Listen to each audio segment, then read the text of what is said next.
Good afternoon, everyone. I hope everyone's doing well this afternoon. Greetings, Judge.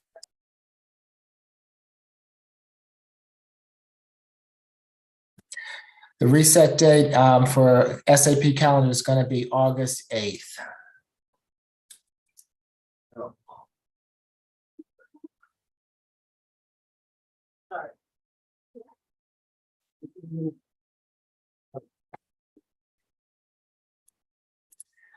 Officer Norris, just let us know when you're ready. All right, y'all. Okay.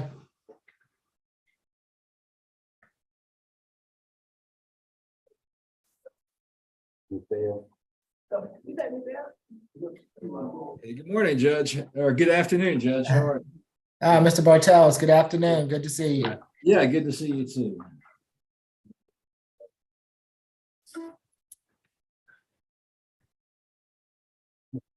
We're ready for courtroom 2. Okay. And who do we have? Ms. Bell, position 3. Okay, this is Chantrell Bell. Is that right, ma'am? Good afternoon, Ms. Bell. I'm Judge Eric Morrow. This is the state court expedited accusation calendar that we're conducting by video to help prevent the spread of the virus. Do you agree to have your case heard by video? Yes. Okay, you've been charged in case 23 CR 004540B with simple assault. Who do we have on from pretrial today? Here, Robert. Oh, good afternoon, Ms. Roberts. Is there a history? She has one cycle from September 2022 for possession of marijuana. I do not show disposition. Nothing further. Okay, good afternoon, Ms. Bickerstaff. Good afternoon, Judge Morrow. How are you? I'm doing well, thank you. Good. Actually, position 20 is a co-defendant in this case, Ms. Janaya Neely. So if you would like, we can do both of them at the same time. Okay, thank you, Ms. Bickerstaff.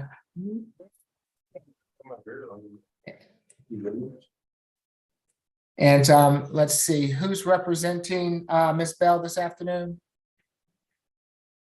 Mr. Bartels? Well, I have Ms. Neely's case, Your Honor. Oh, I think okay. a conflict attorney, I believe, was requested from Ms. Bell. Yes, I did request a conflict attorney for Ms. Bell. Okay, do we have a conflict attorney on the line this afternoon that will be representing Ms. Bell? He hasn't logged on yet. It's supposed to be Attorney McLeod. Okay. Ms. Bell, I'm sorry, your attorney's not on with us as of yet. Courtroom 2, can we go to someone else while we await Ms. McLeod's arrival? And I also see Ms. Chancey on and just wanted to, if the courtroom didn't know that apparently we'll need an interpreter, and she's here for us today. Good afternoon, Ms. Chancey. Good afternoon, sir. Thank you. You want to do the first one? Okay, so who do we have now? Position 6, Ms. Dent. Good afternoon, Ms. Dent. I'm Judge Eric Morrow. This is the state court expedited accusation calendar that we're conducting by video. Do you agree to have your case heard by video? Yes, I agree. Thank you, Ms. Dent. You've been charged in case 23 CR 004546H with battery family violence. Is there a history, Ms. Roberts? I showed 2 cycles. Last arrest, July 2019, out of Douglas County for theft by taken. That was a misdemeanor conviction and nothing further. Yes, Ms. Bickerstaff? Yes, Your Honor. So this incident occurred yesterday at 4050 Morgan Road. And this is where officers arrived and they observed the defendant outside with a bleeding abrasion on her elbow. She told officers that she got the injury from her boyfriend, Mr. Rashad Wingo. And she told officers that he dragged her out of the house. And so officers noted in the warrant that Mr. Wingo had bite marks on his left arm arm and his thigh from his girlfriend, the defendant. They both lived together, the defendant and Mr. Wingo, and they both were arrested in this incident. So for these reasons, the state's recommendation is a $3,000 surety bond, 1-day anger awareness course, no further contact with Mr. Wingo, and to stay away from 4050 Morgan Road, as well as no alcohol, drugs, or weapons while out on bond. Was Mr. Wingo seen already, or does he have felony charges? I'm not sure. I'm not sure. I don't see him on this calendar is why. Yeah, he's not on this calendar. Okay. Yes, Ms. Wills, good afternoon. Good afternoon, Judge. And I'm sorry, was that a signature bond or surety bond, Ms. Dent? Surety bond, $3,000 surety bond. Okay, thank you. Ms. Dent is 29 years old. As it was stated, this is just her third arrest. She has resided in Georgia for the past 5 years. She is currently unemployed. She does have a high school diploma. She is the mother of 3 children, ages 2, 8, and 9. Mr. Wingo is not the father of any of her children. The home where they live at, which is also the incident location, belongs to my client. The lease is in her name, and Mr. Wingo was staying there with her. So I would ask that she be allowed to return to her residence. She states that Mr. Wingo was drunk. They both had been drinking. They went to a pool party, but he became agitated, belligerent, and then attacked and grabbed my client, and she did bite him in self-defense. She does want to continue to have contact with Mr. Wingo, but obviously, given the date of this incident and also his unknown whereabouts as of right now, we understand that a no contact provision may be ordered. I would request a signature on bond so that my client can be released to resume taking care of her children. And so that is all. Thank you. Okay, it's going to be a $3,000 signature bond through pretrial per the judge, 1-day anger awareness, no further contact with Mr. Wingo, a third-party transfer. Well, they don't share children together. Okay, if I understand correctly, Ms. Wills, and no drugs, alcohol, or weapons while out on bond. So I'm going to allow Ms. Dent, I'm going to allow you to go back to your home. I'm not sure about Mr. Wingo. You can't have any further contact with him, which means that that he can't be in that home at the present time. Okay. Good luck. Good luck to you, ma'am. Thank you. Have a blessed one. You also. Position 9, Ms. Glaspie.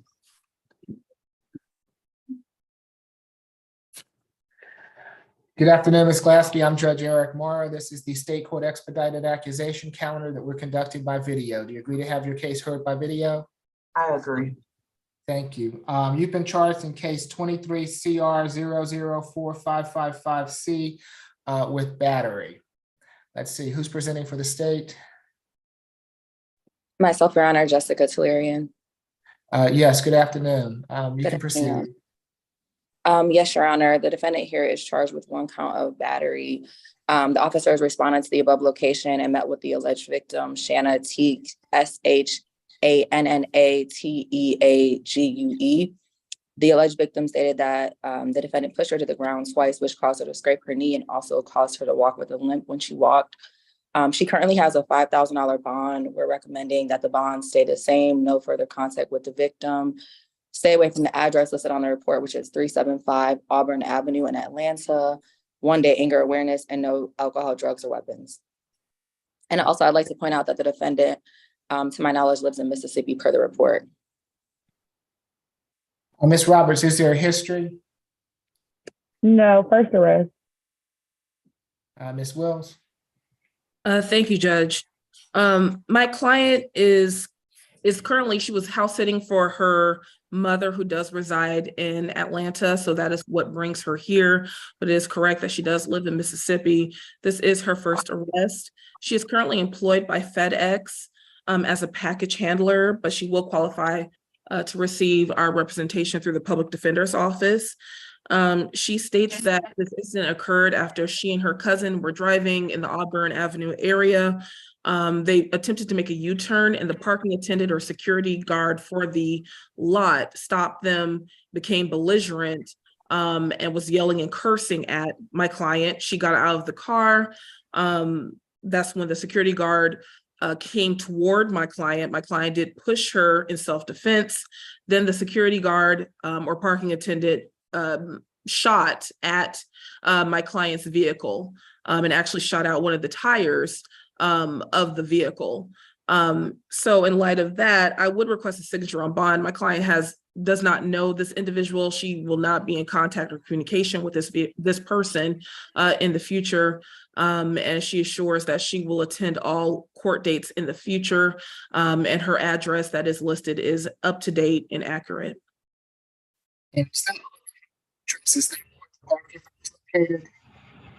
I'm sorry, Your Honor, you were cutting out. The Auburn Avenue address, is that where the parking lot is located? That is my understanding. Okay, it's going to be a $3,000 signature bond through the jail. No further contact with Ms. Teague. Stay away from the Auburn Avenue address. No drugs, alcohol, or weapons while out on bond. Good luck to you, Ms. Gillespie. Thank you. Great. Thank you, Judge. You're welcome. Position 12, Ms. Graham.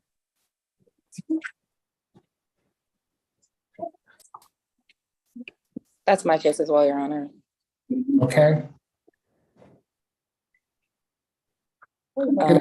Is this Nikita Graham? Yes, ma'am. Okay. Good afternoon, Ms. Graham. I'm Judge Eric Morrow. This is the state expedited accusation calendar that we're conducting by video. Do you agree to have your case heard by video? I do.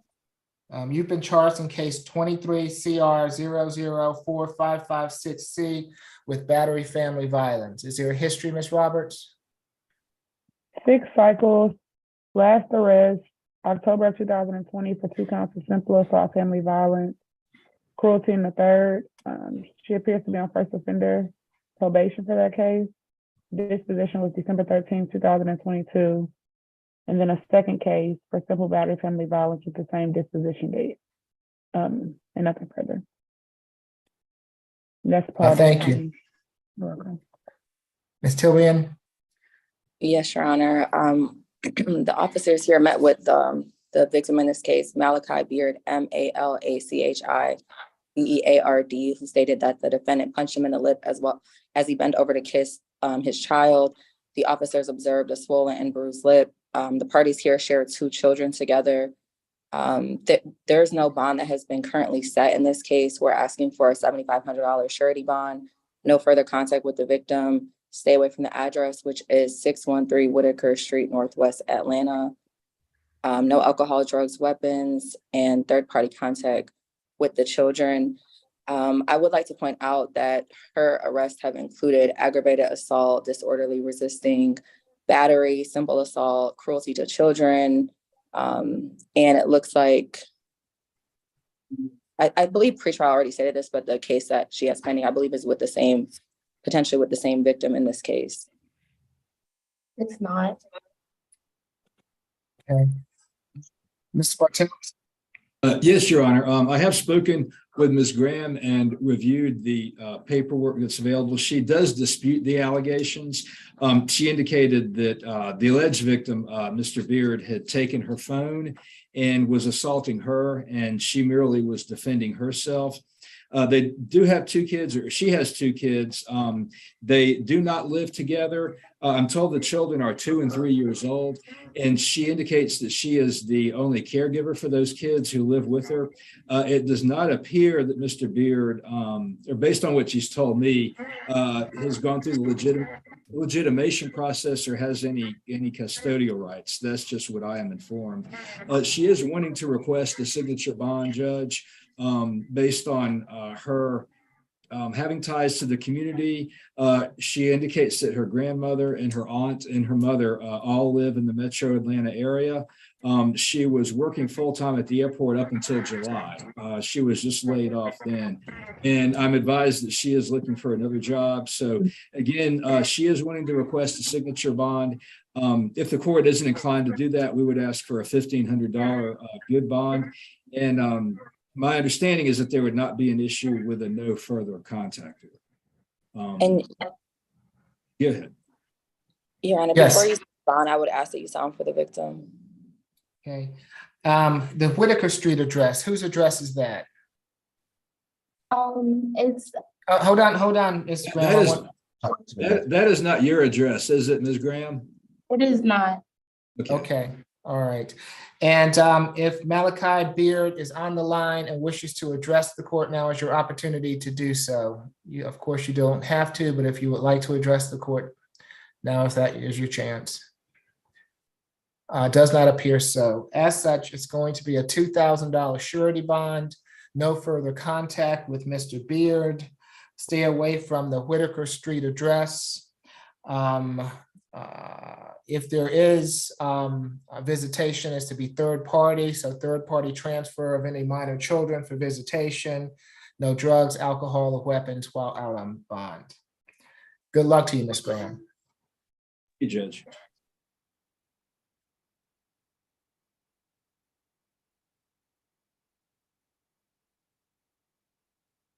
Who's next? Position 16.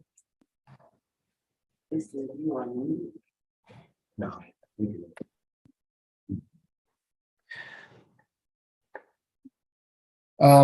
Yes, good afternoon. Is it Collie? I'm Judge Eric Morrow. This is the state court expedited accusation calendar that we're conducting by video. Do you agree to have your case heard by video? Yes, sir. Thank you. You've been charged in case 23 CR 004560A with simple battery family violence. Is there a history, Ms. Roberts? Yes, 3 cycles out of Minnesota, with the last being in 2019 for domestic assault. That appears to have been a felony conviction. And nothing further to add. Yes. Ms. Haddock, good afternoon. Good afternoon, Your Honor. A pleasure to meet you. My name is Rebecca Hudak. Your Good Honor. afternoon, Ms. Haddock. Good afternoon. Your Honor, this incident occurred just yesterday, July 23rd, 2023. Officers were called to the above address located at 180 Jackson Street in the city of Atlanta. Officers spoke to the victim named Carol Blama, B-L-A-M-A, who stated that she and Ms. Polly got into a verbal argument. Ms. Blama told officers that the accused headbutted her, strangled her, and pushed her into a wall. Ms. Blama and the accused are former partners who live together. Your Honor, we're asking for a $4,000 surety bond, in part due to the fact of her prior conviction for violence, and also because this incident just happened the other day. Your Honor, we would ask that you sound for the witness. If Ms. Blama is on the line and wishes to address the court, now is your opportunity to do so. Does not appear to be. Mr. Bartels? Yes, thank you, Your Honor. This is my case. I've spoken with Ms. Colley. She has relatives in the metro Atlanta area. Her sister and other extended family live here. She's been in Georgia for approximately 2 years. I'm advised, Ms. Colley advises me that she was not the initial aggressor. The alleged victim, Ms. Blama, and her were previously in a relationship. I understand that they're not anymore. She indicates that she was attacked and she was merely defending herself and was not the initial aggressor. I'm advised that she has actually allowed Ms. Blama to stay with her at her place, but I advised her that there is a possibility of a no further contact order. And Ms. Colley did tell me that she can stay somewhere else. So that would not be an issue. we would just ask that she be allowed to come back to the residence one time with police to get her belongings. She is employed full-time. I'm advised she works at Marlowe's full-time. And again, she has ties to the community. She wants to ask for a signature bond. If the court is not inclined to do that, we would ask for a $2,500 good bond. Okay, it's going to be a $2,000 surety bond, no further contact with Ms. Blama, stay away from the Jackson Street address. Ms. Colley can go back there on one occasion with law enforcement to retrieve any belongings that she might have there. No drugs, alcohol, or weapons while out on bond. Judge, I'm also, Go ahead. I'm Mr. sorry, Bartel. Judge. I was also advised that Ms. Blama likely will be moving out of that address. So could there be a provision stay away from the address unless Ms. Blama is no longer there? That's fine. And she can go with law enforcement. If Ms. Blama is not at the residence or does, then she of course can reside there. If Ms. Blama is there, then she'd have to find somewhere else to go. All right, thank you, Judge. All right. Good luck to you, Ms. Colley. Mr. Bartels, your client has her hand up. Yes, is it a question about the bond or what? Yes, What's your- I have to stay also, I don't mind living somewhere else. I have been doing that, but I'm the only one on the lease. That makes me the only one responsible for the rent. Caroline has not paid rent in 2 months. I've been the only one doing that. And my dog lives at the house. So for me to not be able to go to the house without a cop every time to check on my dog, it's gonna be a problem because I pay all my bills. I'm the only one on the lease. She hasn't paid anything in 2 months, but I have been leaving just to avoid arguing consistently. So I am staying somewhere else and I only go check on my dog at 4. But she has a place to live that she could possibly go since I'm the only one paying my rent. Is there anything we could do about that? You'll have to address that in a civil proceeding, I believe, Ms. Colley. Mr. Bartels, can you maybe advise Well, her after court today? There is a separate procedure that has to be followed for that, Ms. Colley. What would that procedure be? Right here. Well, it's called dispossessory. I can't advise you about that now. We're in open court. Okay. Thank you. Thank you. In courtroom 2, I just want to advise you that Ms. McLeod is with us now. So whenever you all are ready for her client, I believe that she'd be able to address that also. All right. That is correct, Your Honor. Good afternoon. Good afternoon, Ms. McLeod. Good to see you as always. Good afternoon. I'm ready for the interpreter in the breakout session in courtroom number 3 with the public defender. All right, who has the who is in need of the interpreter? Which public defender? It's Miss Kim, Your Honor. Yeah, I believe Ms. Kim, Judge, has all the interpreter cases. She's having some internet connection issues at the moment. Okay, so as soon as Ms. Kim gets on, we'll put her into the breakout with Madam Interpreter in courtroom 3. Apparently she's not on yet. So as soon as she gets on, we will have her placed in the breakout room. Okay. Thank you. Oh, here she is. Thank you. Okay, so let's go ahead and place her in the breakout room. Afternoon, Ms. Kim. Good afternoon, Your Honor. Thank you. We have in courtroom 2 next. Position 3, Ms. Bell.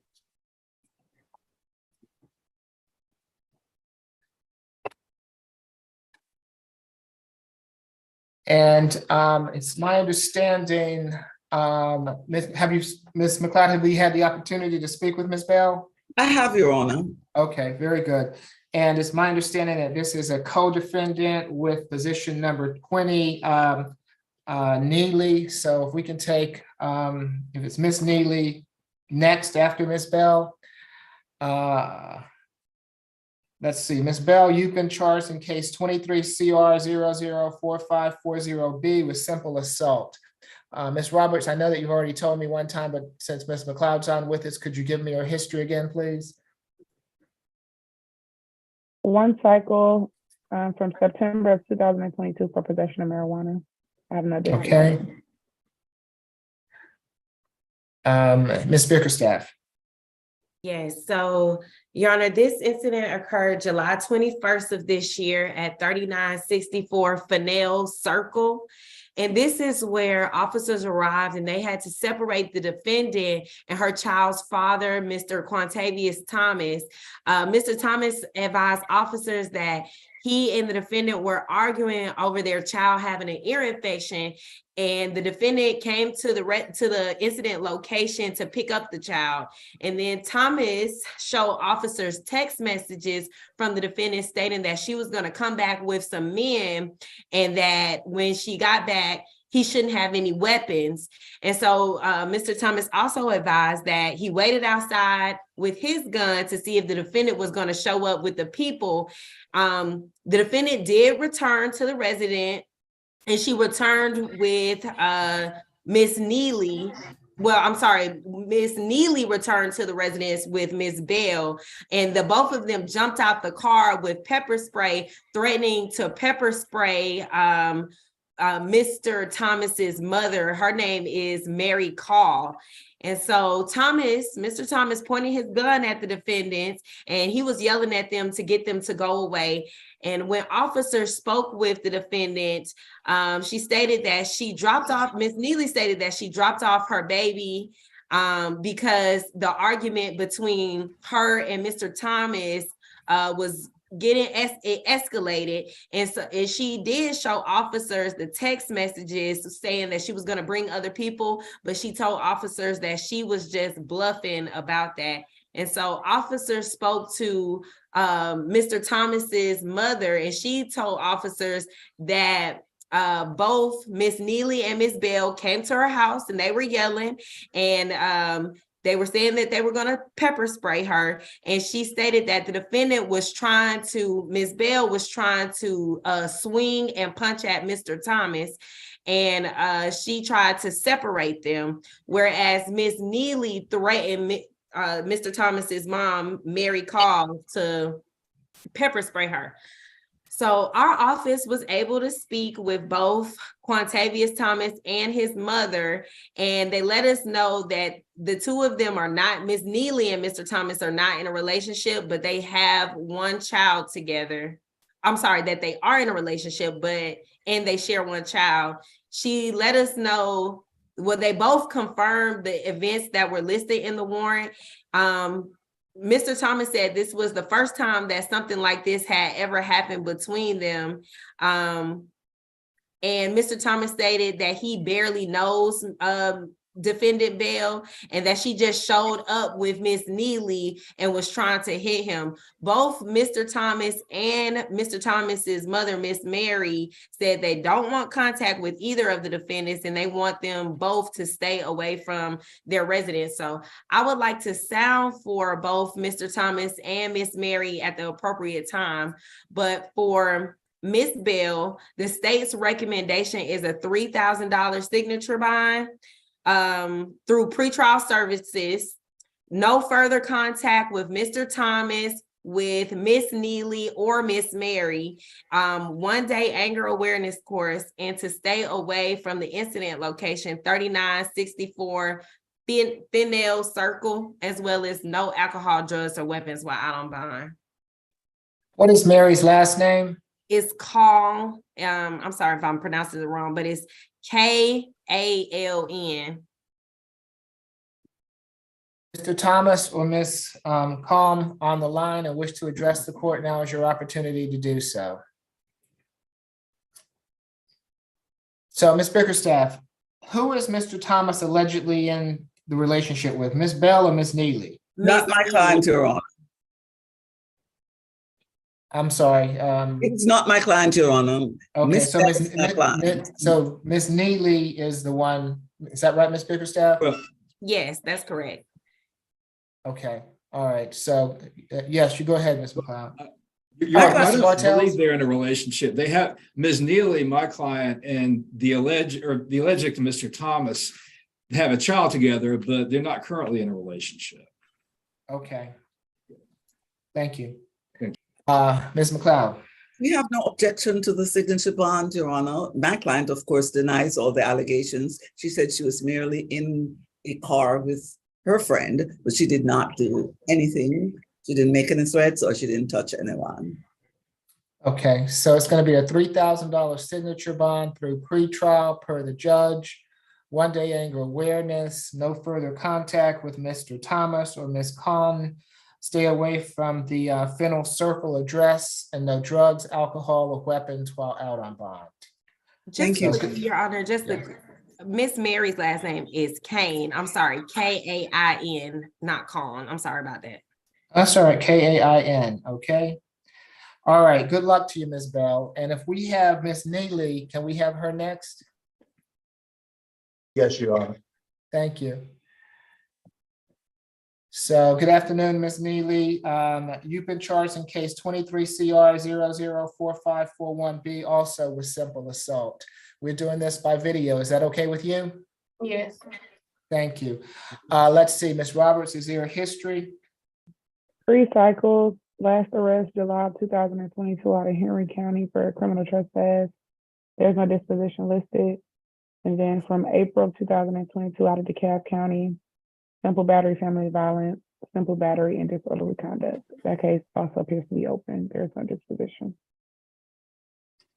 Okay, Ms. Bickerstaff, anything to add? No, the facts are the same. And so the state's recommendation is a $3,000 surety bond, 1-day anger awareness course, no further contact with Mr. Thomas, Miss Kane, or Miss Bell, and to stay away from 3964 Fennel Circle, as well as no alcohol, drugs, or weapons while out on bond. And the state's also asking for a third-party escort for their child. Mr. Bartels? Yes, Your Honor. I've spoken with Ms. Neely. She does deny that she committed any kind of assault, especially with Mr. Thomas's grandmother. She indicated that she and Mr. Thomas are having a verbal disagreement because he had left their child outside for an extended period of time, and that he pointed a gun at her and her daughter. So she does deny being any kind of aggressor, especially against Ms. Kane. She also indicated that he hit her during this confrontation, but she was not a physical aggressor. So she does deny the allegations.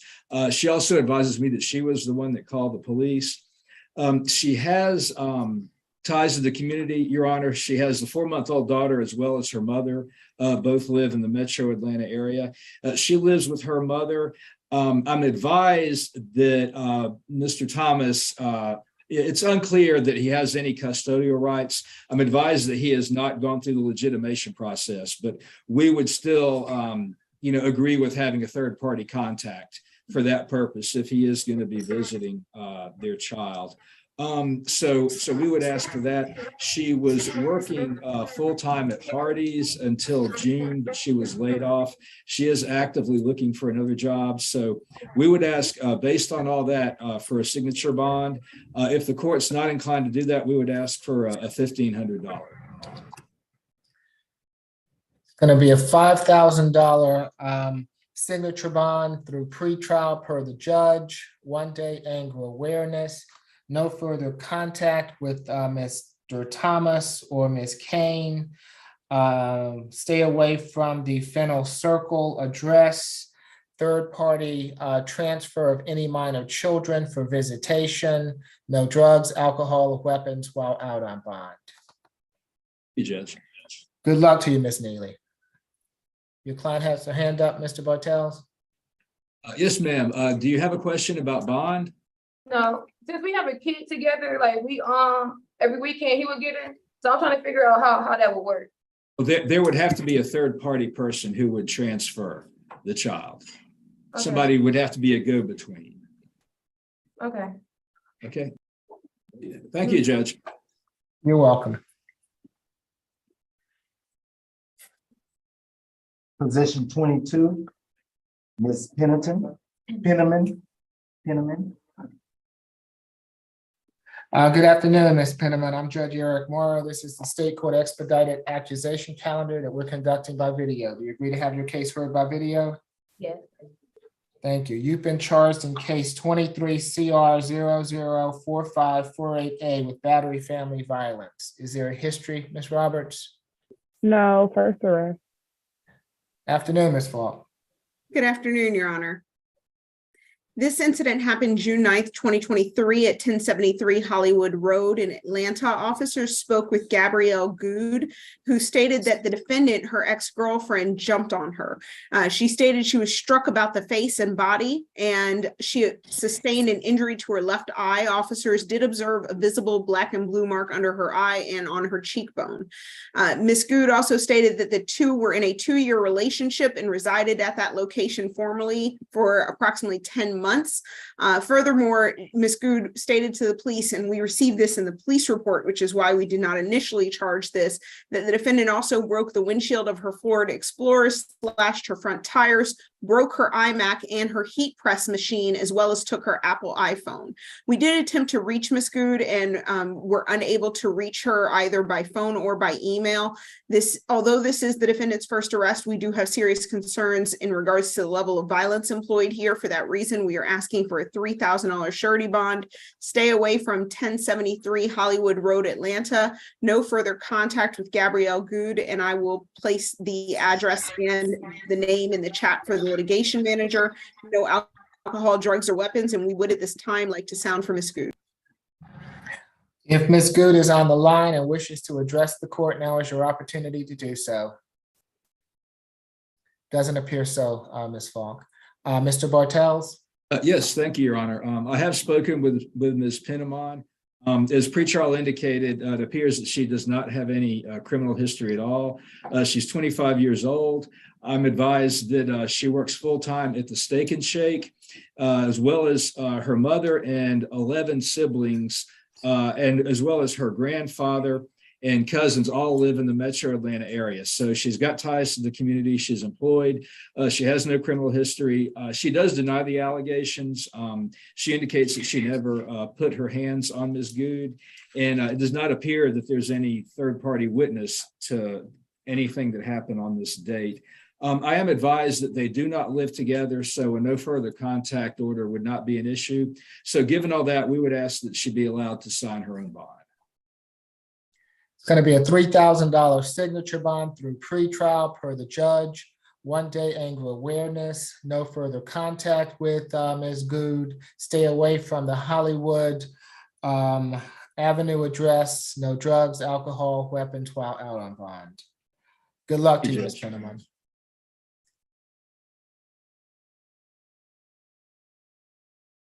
Position 23, Ms. Robertson. Good afternoon, Ms. Robertson. I'm Judge Eric Morrow. This is the State Court Expedited Accusation Calendar that we're conducting by video. Do you agree to have your case heard by video? Yes. Thank you. You've been charged in case 23 CR 00. I'm sorry to interrupt, Your Honor. I believe this might be Ms. Kim's case, and she's still in the breakout room, I believe. It's mine. Oh, I'm sorry, Ms. McLeod. I'm sorry. You're fine, Ms. Wills. You've been charged in case 23 CR 004551Y with criminal trespass. Is there a history, Ms. Roberts? 2 cycles.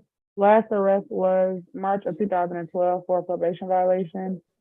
And then she had a 2011 probation violation, but the charge wasn't listed on the GCFC. Okay, thank you. Ms. Falk? Yes, Your Honor, and I could not locate the initial charge that led to both of the probation violations, but needless to say, they were approximately 11 and 12 years ago. In this, oh, yes, that is correct. In this case, it happened July 18th, 2023 at 9995 Old Dogwood Road in Roswell, which is the Economy Hotel.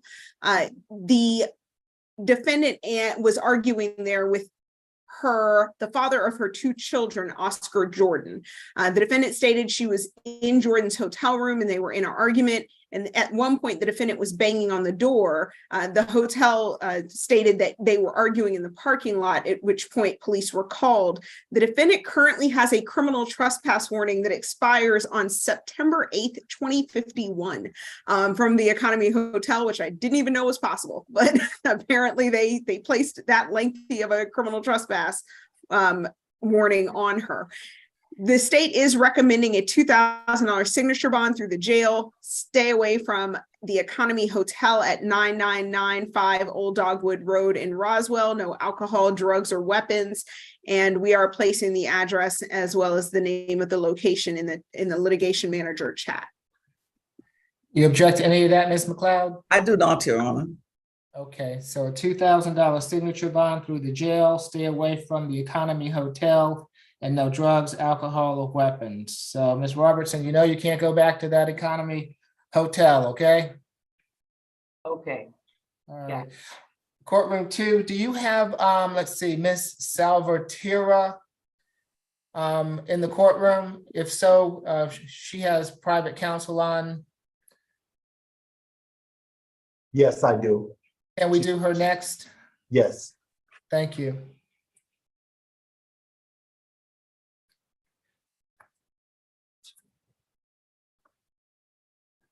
Yes, good afternoon, ma'am. I'm Judge Eric Morrow. This is the state court expedited accusation calendar that we are conducting by video. Do you agree to have your case heard by video?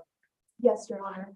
Thank you. You've been charged in case 23 CR 004561J with battery family violence and simple assault family violence. Is there a history, Ms. Roberts? Judge, what was the position number? That's position 25. No, first arrest. Good afternoon, counsel. Who's going to, well, let me go to Ms. Falk first, and I'll come back to you all just a moment. Thank you. Ms. Falk? You're muted, Ms. Falk. There you go. Just to realize that. Thank you.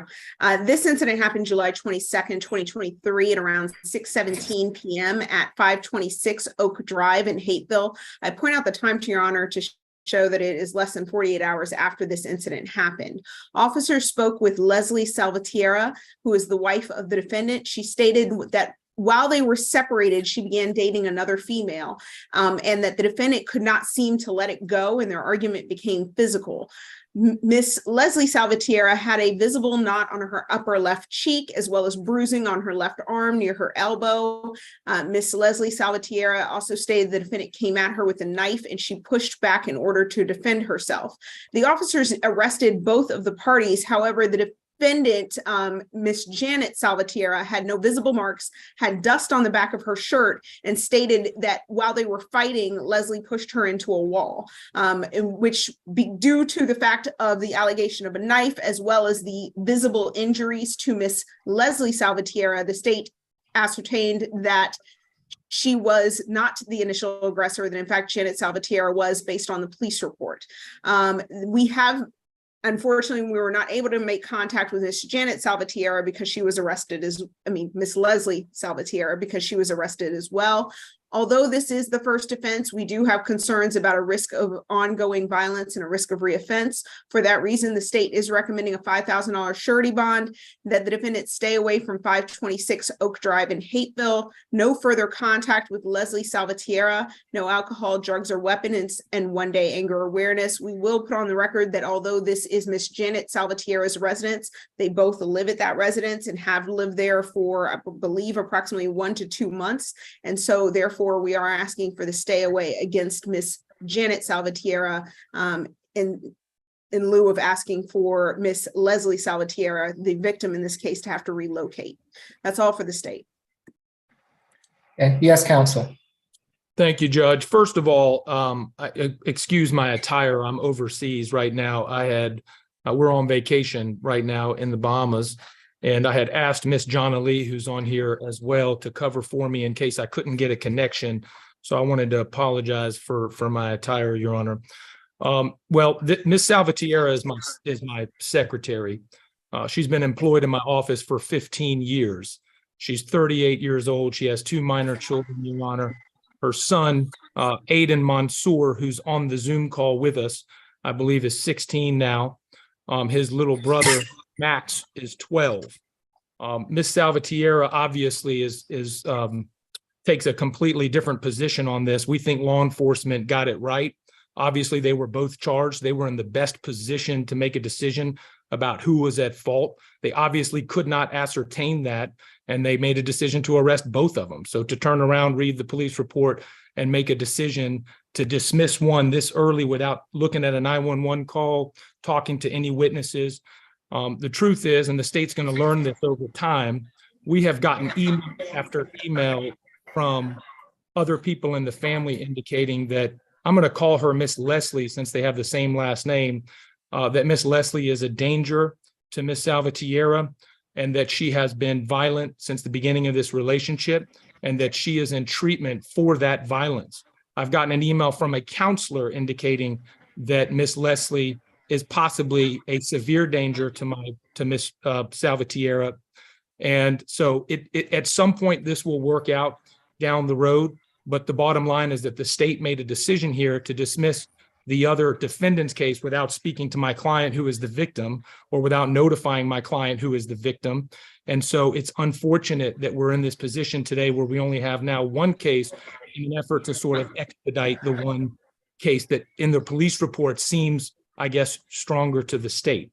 Nonetheless, all of that aside, Your Honor, we are not opposed to a surety bond. We are opposed to any pretrial bond. So if the court is inclined to give a signature bond through the jail, given that she's 38 and has absolutely no record and has the same employment for 15 years, she's the mother of two, and she frankly is an exceptional person, we would ask that Your Honor just give her a signature bond through the jail. But if the court wants to give her a surety bond, we would just ask that it be $1,500, since there's no reason to make it any higher than that. The only issue, and we don't mind the awareness class, Your Honor, that's not a problem at all. The only issue that's of great concern is the home. This is my client's home. She's been in this home for 7 years. Her name is on here to tell you this is where their whole family lives. They have only been married for a matter of a couple months at the most. So she has nowhere to go. Miss Leslie moved into my client's home, which was premarital and was also, I believe, the subject of an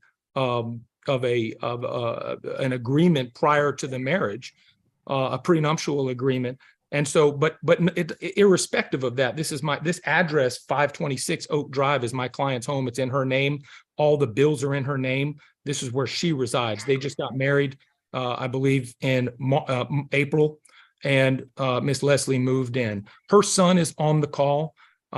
It's up to Your Honor. If you are inclined to take my client out of her home with her children, then I would ask him, I'm going to call him as a witness so that he can attest that this is their family home.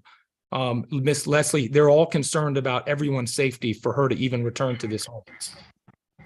My only issue is that I don't have any jurisdiction over Ms. Leslie. And if they, if they seek to, I am going to put a no further contact in place. But if they're married and Ms. Leslie lives there, then counsel, she has a right to be there unless she is properly evicted. So I'm between a rock and a hard place here, because if I put her back in the home and I say no further contact, then again, I have no way of keeping Ms. Leslie out. I understand that, Your Honor. We have absolutely no objection to a no further contact. And frankly, if the hearing had gone the way I expected with the two of them on here, obviously there would have been a Fifth Amendment issue, and the state was aware of that. But also, we would have made this same argument. Your Honor would have not been in this position where it's a rock and a hard place. It would have been very clear that the home would go to Miss Salvatierra. It's her home. And again, I can put a witness on the stand to establish that it's their family home.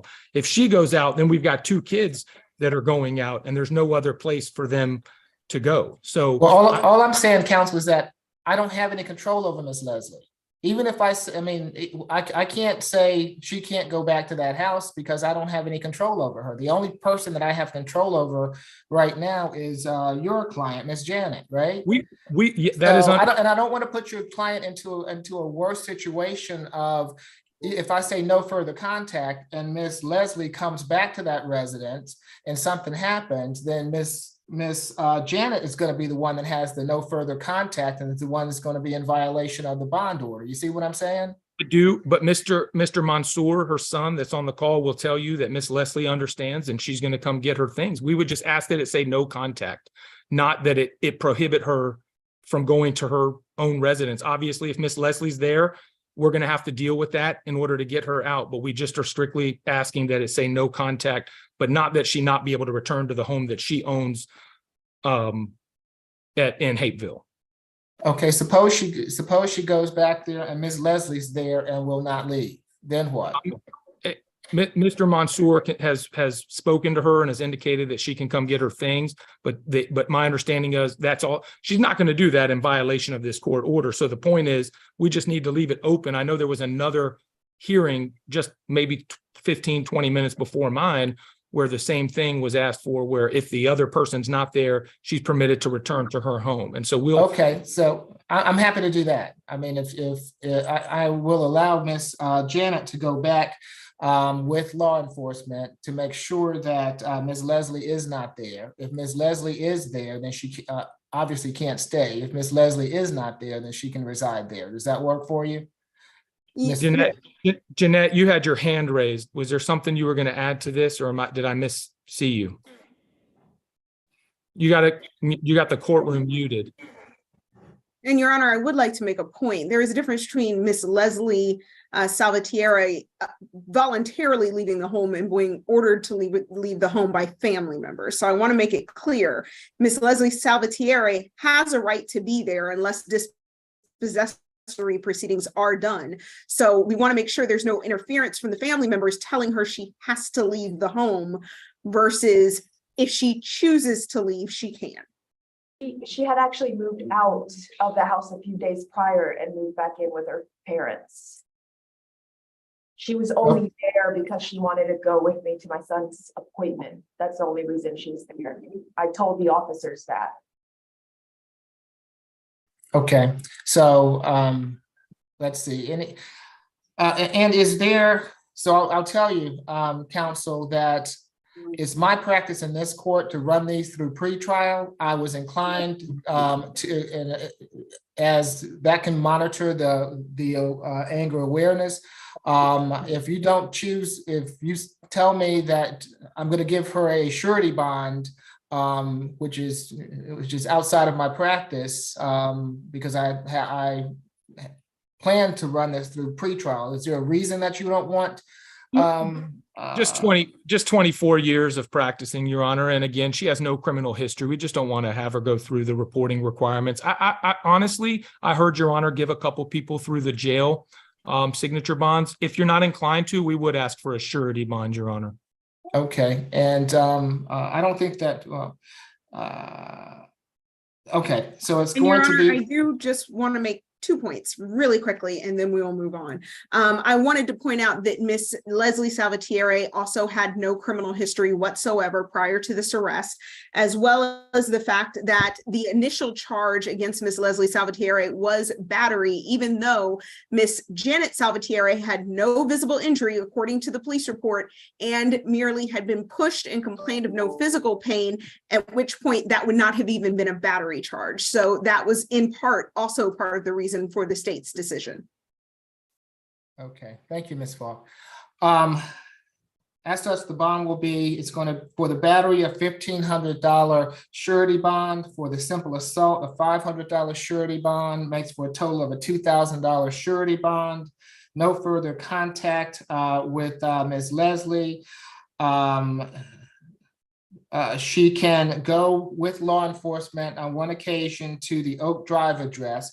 If Miss Leslie is not at that address, she may remain. If Miss Leslie is at that address, then she has to find some other accommodations. No drugs, alcohol, or weapons while out on bond. And Your Honor, the one-day anger awareness? I don't require one-day anger awareness, generally speaking, when I give a surety bond, Ms. Falk. I do understand. I will say that Mr. Hibachi in our conversations did not object to that. Regardless, I'm going to follow what I normally do. It stays in line with my normal practice. So good luck to you all. Thank you, Your Honor. Thank you. Okay.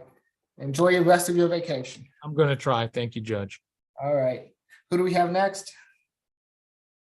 Position 18, Miss Mask. Good afternoon, Ms. Mask. I'm Judge Eric Morrow. This is the State Court Expedited Accusation Calendar that we are conducting by video. Do you agree to have your case heard by video? Yes. Thank you. You've been charged in case 23 CR 004544F with battery family violence. Is there a history, Ms. Roberts? This appears to be her first arrest. Okay. Yes, Ms. Hudak? Thank you, Your Honor. Your Honor, this incident comes from yesterday, July 23rd. It occurred at 3097 Maple Drive Northeast in the city of Atlanta. Yesterday, officers responded to the above address for a call of a fight in progress. While outside, officers could hear a male and a female involved in an active dispute. Officers knocked on the door and the defendant answered. She admitted that she was fighting with her boyfriend over text messages that she believed indicated that he had cheated on her. She further admitted to officers that she was throwing objects at him, including one object that struck him in the face. Officers observed a swollen right eye on the victim, Mr. Alexander Bennett's face, and blood on his nose. The victim and the accused reside together at the Maple Drive address. Your Honor, the state is asking for a $3,000 surety bond. Our office was unable to contact the victim in this case, either by phone or by text message. That being said, we would ask for no future contact because of a lack of cooling off period, Your Honor, and the injuries sustained by Mr. Bennett. Can you tell me the name, the alleged victim's name again? I'm sorry. Sure, Your Honor. Alexander Bennett, B-E-N-N-E-T. And I've talked with Mr. Bennett, Your Honor. I believe he is here. Okay, if Mr. Bennett is on the line and wishes to address the court, now is your opportunity to do so. I'm not sure. I see a David Jones. Hello? Yes. Hello, sir. Yes. What's your name, sir? Alexander Bennett. I'm sorry. I'm on my cousin's Zoom. I'm sorry about that. Okay. All right. No, Yes. no problem, Mr. Bennett. Good afternoon. Can you raise your right hand for me? Yes, Your Honor. Do you swear or affirm the testimony you're about to give before this court be the truth, the whole truth, and nothing but the truth? Yes, Your Honor. Okay, you can put your hand down, Mr. Bennett. What would you like to tell the court? My fiance never struck me with an object. Honestly speaking, I was coughing up acid reflux. We answered the door for the police. She was just very distraught because she was grieving over the loss of her uncle. It was a little bit of yelling, but as far as physical contact, we haven't. I'm 6'5", Your Honor. My fiance is 4'11". As you can see my face, there's nothing of that. I was actually dehydrated from the acid reflux and my nose was running, not bleeding. It's a difference. There's no bruises or nothing. Anisha did not put her hands on me. So has this ever happened before? No, Your Honor. And you're I'm her not afraid of protector. her? And you're not afraid of her? No, Your Honor. Okay. Ms. Hudak, do you have any questions of Mr. Bennett? Not for Mr. Bennett, Your Honor. No, thank you.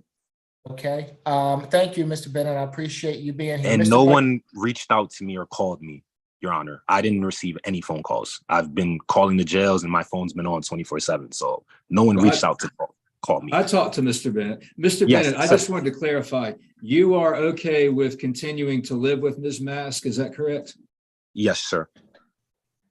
Okay, so Mr. Bartels, if it's okay with you, it's going to be a $2,000 signature bond through pretrial per the judge, 1 day anger awareness, no further violent contact with Mr. Bennett. And no Excuse me, drugs Your Honor, on- not to cut you off. She's already has therapy. She actually missed her appointment today because she was in jail. She does Zoom with a therapist every Monday. Okay, well, thank you for that, sir. No drugs, alcohol, or weapons while out on bond. Does that suit you, Mr. Bartels? Yes, Your Honor. Thank you. We appreciate that. Okay, all right. Good luck to you, Mr. Bennett and Ms. Mask. Have a blessed day. You do the same.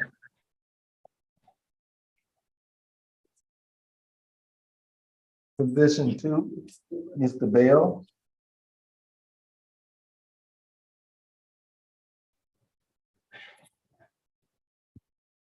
Good afternoon, Mr. Bell. I'm Judge Eric Morrow. This is the State Court Expedited Accusation Calendar that we're conducting by video. Do you agree to have your case heard by video?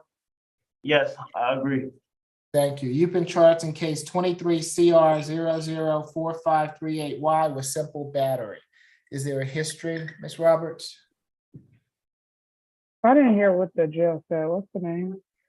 Position number 2, Mr. Bell. Number 2. Okay. I show 13 cycles. Last arrest was December of 2022 for FTA. 2 theft by shoplifting convictions, both in 2020. Appears to be on active probation for 2 separate cases, 21 CR 00223Y and 21 CR 00223Y for battery on public transit from December of 2022, 3 FTAs, and obstruction conviction in 2019. Thank you. Ms. Bickerstaff? Yes, Your Honor. This incident occurred this past Saturday, July 22nd of this year at 235 Peachtree Street. That's a MARTA station. This is where the defendant was on the northbound train of MARTA. He was acting unruly and moving from one end of the train to another. And then the defendant came up to Miss Shanika Crumley without warning and punched her in the face and neck. The warrant did not know any injuries to Miss Crumley. And like pretrial stated, the case that the defendant is on probation with, just to shed light on that, that is a battery on a public transit, just like this case is a battery on a public transit, where the defendant did 12 months to serve, 69 days, credit for 69 days, and he had an 8-week anger management class, a part of his probation, and he had to comply with all MARTA suspensions. And this was given on December 14th of 2022 by Judge Mincy. And so here we are again on a public transit punching people. So for these reasons, the state's recommendation is a $4,000 cash bond, a MHET, no further contact with Ms. Crumley, and to stay away from the MARTA at 235 Peachtree Street and to comply with all other MARTA suspensions, as well as no alcohol, drugs, or weapons while out on bond. Our office was not able to speak to Ms. Crumley, but I would still like to sound for her.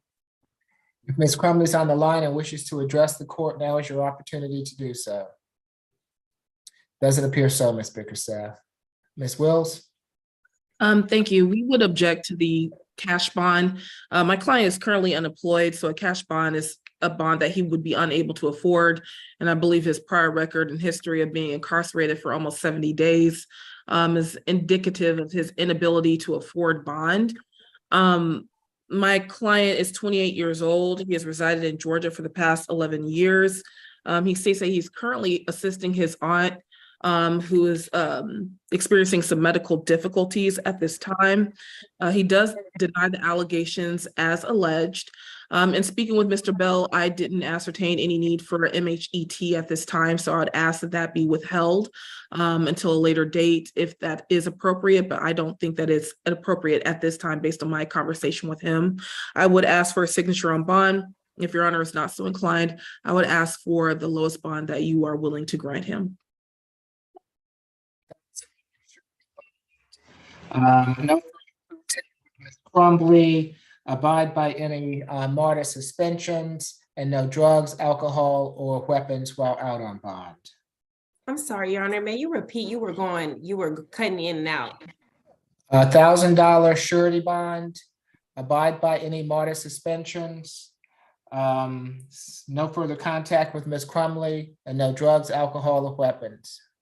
All right, and just for the record, Your Honor, the state objects to this bond for the defendant. That's fine, Ms. Bickerstaff. The state will object and Ms. Wills will object when she's not happy. So your objection's noted. Thank you. Who do we have next? Position 4, Mr. Chavez.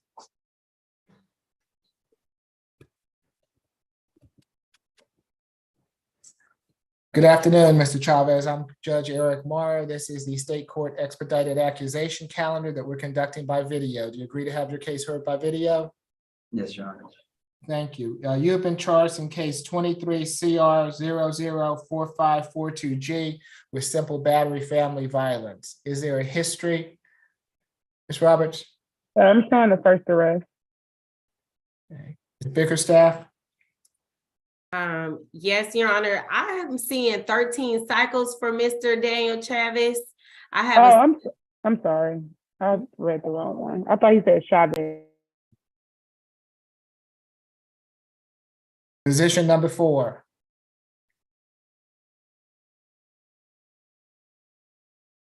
I show 13 cycles.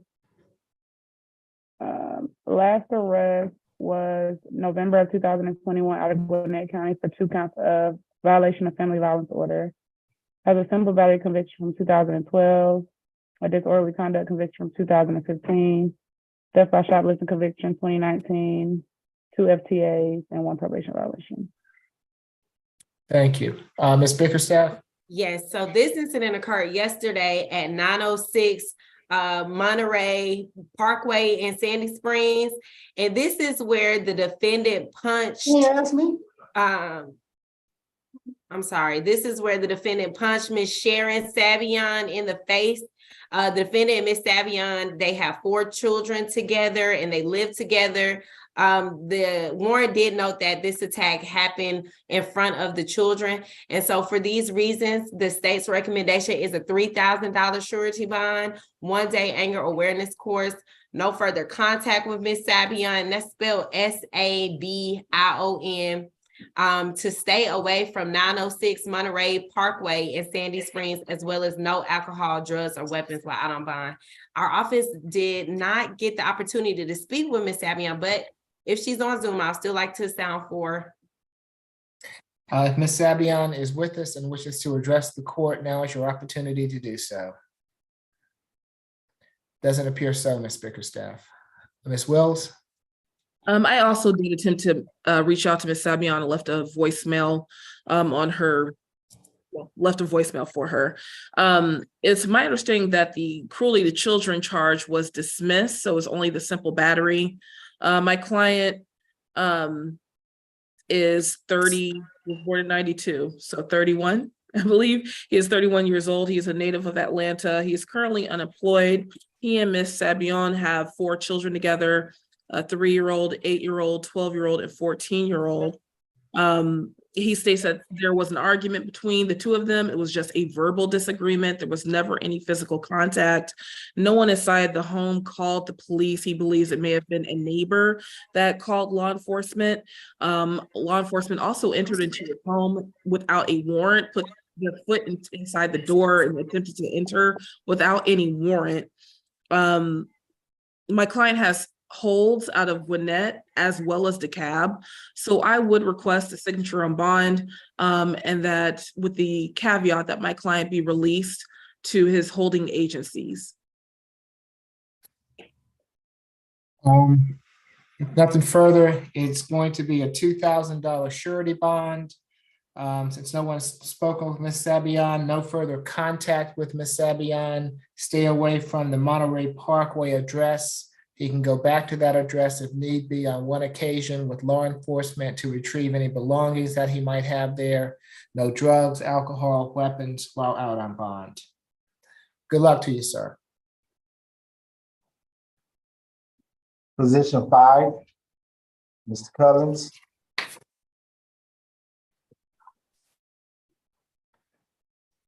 Yes, good afternoon, Mr. Collins. I'm Judge Eric Morrow. This is the state court expedited accusation calendar that we're completing by video. Do you agree to have your case heard by video? Yes, Your Honor.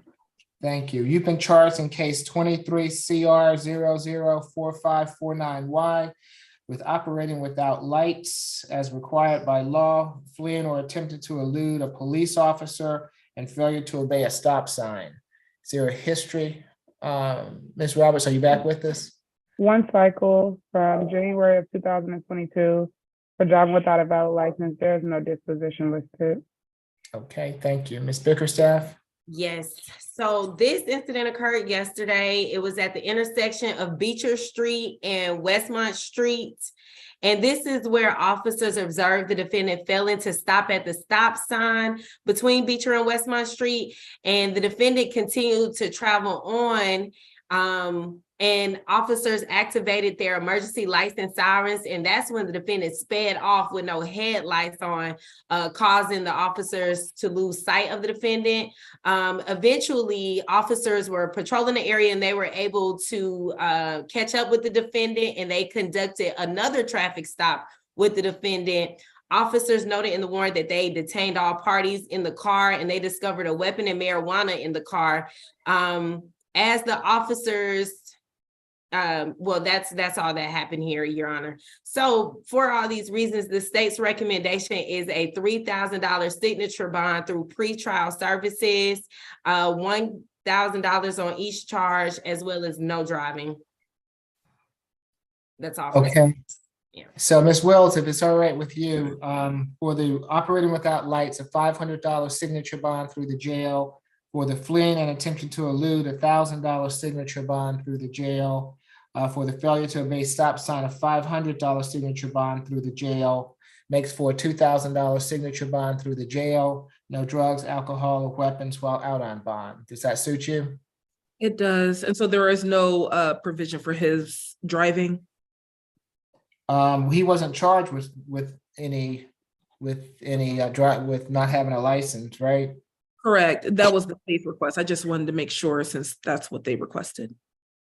No, he wasn't charged with not having a valid license or anything of that nature. So, all right. So good luck to you, Mr. Collins. Thank you, Judge. You're welcome.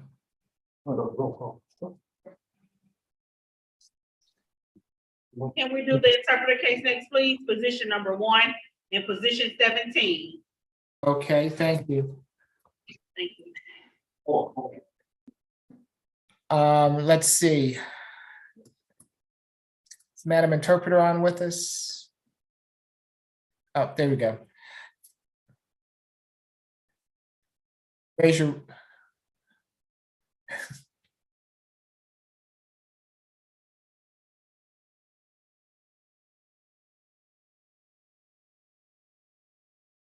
Ready, Ms. Chancey, you want to unmute yourself for me, please?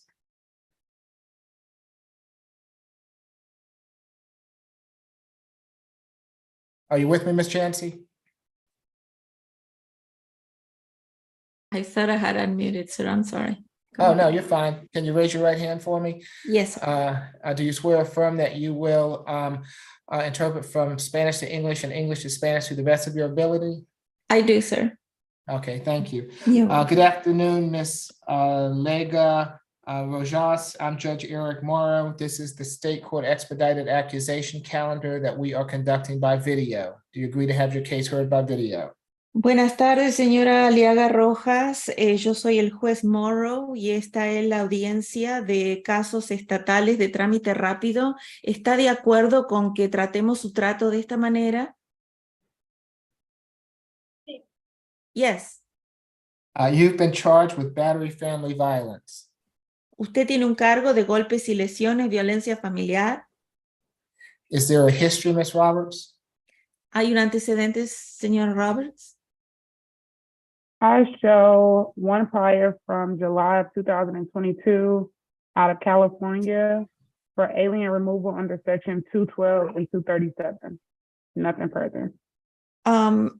Tengo un anterior cargo o arresto el 22 de julio del 2022 del estado de California para el retiro de residencia y fue en el 2012. Ms. Bickerstaff? Yes, Your Honor. So this incident occurred January 28th of this year at 1155 Woodland Avenue, apartment D3. Este incidente ocurrió el 28 de enero del 2023 en el 1155 de Woodland Avenue, departamentos B3. And this is where Mr. Victor Salvatierra advised officers that he and the defendant whom he lives with were in an argument, and the defendant became upset because Mr. Salvatierra was recording her during the argument, recording the defendant during the argument. Este fue un incidente en donde el señor Víctor Salvatierra le declaró a la policía que estaban en una discusión en el lugar donde vivía juntos y ella se puso molesta porque él la estaba grabando durante la discusión. The argument stems from Mr. Salvatierra coming home late and breaking up with the defendant. And so the defendant grabbed him and scratched his arms with her nails. La discusión comenzó por que el señor Salvatierra llegó tarde y terminó la relación con ella y lo agarró y le rasguñó todo el brazo con sus uñas. The warrant noted that Mr. Salvatierra had scratches on his arms. La orden de arresto establece que el señor Salvatierra tenía rasguños en el brazo. For these reasons, the state's recommendation is a $3,000 surety bond, 1-day anger awareness course, no further contact with Mr. Salvatierra, to stay away from 1155 Woodland Avenue, apartment D3, as well as no alcohol, drugs, or weapons. Por estas razones, la recomendación de la Fiscalía es una sentencia de $3,000 de fianza bajo garantía, una clase de concientización de la ira, no tener más contacto con el señor Salvatierra y no mantenerse alejada de la dirección 115 Woodland Avenue, el apartamento B3. Ms. Kim? Yes, Your Honor. My client came to US about a year ago. Mi cliente vino más o menos hace un año atrás a los Estados Unidos. She's currently employed at restaurants. Ella tiene un empleo en un restaurante en la actualidad. She has applied for asylum immigration case, so it is okay for her to stay here. Ella ha solicitado petición de asilo, por eso es correcto que ella permanezca aquí. She was abused by her ex-boyfriend so many times. Ella fue abusada por su exnovio tantas veces. However, she was too afraid to call any officer or police because of her immigration status. Pero ella estuvo muy temerosa de denunciarlo debido a su estado inmigratorio. She ran away from that particular apartment on January 28, 2023. Ella escapó de ese departamento el 28 de enero del 2023 de la dirección 115 Woodland. She does not have any contact. She has not been in that apartment ever since. Ella no tiene ningún contacto alguno con él, ni ha vuelto al departamento más. She has been living in fear. Ella ha estado viviendo temerosa for being harmed by Mr. Victor. De ser perseguida por el señor Víctor. And Mr. Victor is the one who reports her to the authority so that she can be in trouble. El señor Víctor fue quien la denunció a las autoridades para meterle en problemas a ella. She has her own place. She's renting a room. Ella tiene su propio lugar donde vivir, una habitación. And she wants to pursue her American dream here. She has a bachelor's degree in accounting. Ella quiere cumplir su sueño americano aquí. Ella tiene un título universitario en contabilidad. And she wants to continuously pursue her accounting degree for somehow here in US as well. Ella también quiere aplicar sus conocimientos con su título de contaduría aquí en los Estados Unidos. She does not have anybody who can pay for her bond. Ella no tiene a nadie que pague por su fianza. And we would like to request for a signature on bond, and she is qualified for public defender services. Por eso quería pedirle que le otorgue una fianza bajo firma, ya que ha cumplido los requisitos para recibir un abogado público. That's it, Your Honor. Eso es todo, su señoría. Okay, Just quickly, Your Honor, the address, the correct address is apartment D2, not D3. okay. Una corrección, el departamento es D2, no B3. And I would like to sound for Mr. Salvatierra if he's on Zoom, but I don't believe he is. Quisiera llamar al señor Salvatierra si está en la plataforma de Zoom, pero no creo que esté. Señor Salvatierra, Víctor Salvatierra, está presente en la plataforma. Doesn't appear so. Parece que no. As such, it's going to be a $2,000 signature bond through the jail. Va a ser una fianza de $2,000 a través de la cárcel bajo firma. No further contact with Victor Salvatierra. No debe tener ningún contacto alguno más con Víctor Salvatierra. Stay away from the Woodland Avenue B2 address. Tiene que estar alejada de la dirección de Woodland Avenue, el departamento D2. Drugs, alcohol, or weapons while out on bond. Y queda prohibido el uso de drogas, alcohol y armas mientras esté bajo fianza. Good luck to you, ma'am. Buena suerte, señor.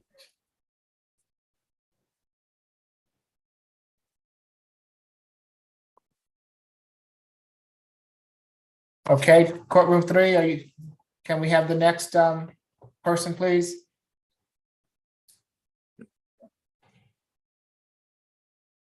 Position 17. Good afternoon, Ms. Martinez Romero. I'm Judge Eric Morrow. This is the state court expedited accusation calendar that we're conducting by video. Do you agree to have your case heard by video? Buenas tardes, señora Alma Martínez Romero. Yo soy el juez Eric Morrow en la sesión de casos estatales de trámite rápido a través de video. ¿Está de acuerdo con que continuemos tratando su caso de esta manera? Well, mute courtroom 3.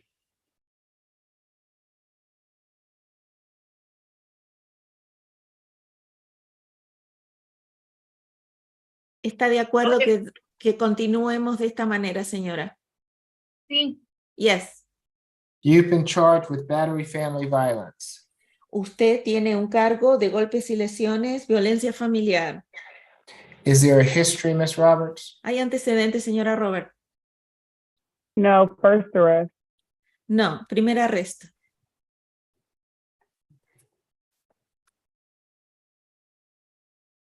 Ms. Hudak? Thank you, Your Honor. This incident occurred 2 days ago. Este incidente ocurrió hace 2 días. When officers responded to a call from a female stating that a male entered her apartment with a knife and took her kids. Cuando recibimos la llamada de los oficiales diciendo que una mujer, diciendo que un varón había entrado en el departamento con un cuchillo. The officers made contact with Sergio Quintero, Quitterio, who stated that the accused, who is the parent of their child and lives at the same address, came home and pushed herself into his bedroom where he was sleeping. I'm sorry, Sergio Quitterio, Q-U-I-T. Trejo, okay. Cuando los oficiales anunciaron que el señor Trejo había entrado en el apartamento y la había empujado. Your Honor, the victim had actually barricaded the door to prevent her from entering his bedroom. La víctima había trabado la puerta para prevenir que él entrara en la recámara. The accused began arguing with him and bit him on his chest, his finger, and scratched his forearm. Y entonces continuaron discutiendo, lo golpeó en el pecho, en el dedo y en el parte del antebrazo. While fighting with the victim, Ms. Martinez Romero threatened to call police and tell them that he stole their son at knife point. Mientras estaban discutiendo, la señora Romero dijo que ella llamaría a la policía y les diría que él le había quitado el hijo amenazándola con un cuchillo. Officers were able to observe injuries to his chest, his finger, and scratches to his forearm. Los oficiales pudieron observar las lesiones en el pecho, el dedo y el antebrazo. Officers then made contact with the minor child who had walked to his grandmother's apartment on the property. Los oficiales contactaron al menor quien había salido e ido al departamento de la abuela dentro de la misma propiedad. The child stated that he didn't see the fight, but when he heard them argue, he walked voluntarily to his grandmother's house. El niño dijo que él no había visto la pelea, pero cuando escuchó los ruidos, él decidió salir del departamento e ir a la casa de su abuela. The child stated that his mother drinks a lot and he does not like to be around her when she drinks. El menor dijo que su madre bebe mucho y no le gusta estar cerca de ella cuando ella lo hace. Your Honor, we were able to make contact with the victim, and we have the following bond recommendations. We would also ask that at the appropriate time you sound for the victim. Nosotros pudimos tener contacto con la víctima y también en el momento apropiado, después de la recomendación, quisiéramos que usted llamara a esta persona. Your Honor, we are asking for a $3,000 surety bond, no future contact with the victim or his home located at 45 Old Holcomb Bridge Way in Roswell. No drugs, alcohol, or weapons. And while I know we are asking for a surety bond, Your Honor, because of the victim's concerns, we're also asking for 1-day anger awareness. Lo que pedimos entonces, su señoría, es una fianza bajo garantía de $3,000, que que quede prohibido el contacto con la víctima y la residencia en el 45 Holcomb Bridge Way. Se prohíba el uso de alcohol, drogas y armas, y también que tome una clase de control de la ira. And thank you. And Your Honor, the victim did indicate to us that the defendant could reside with her mother while this matter is pending. Y también la víctima indicó que el menor puede vivir con su madre hasta que se resuelva este caso.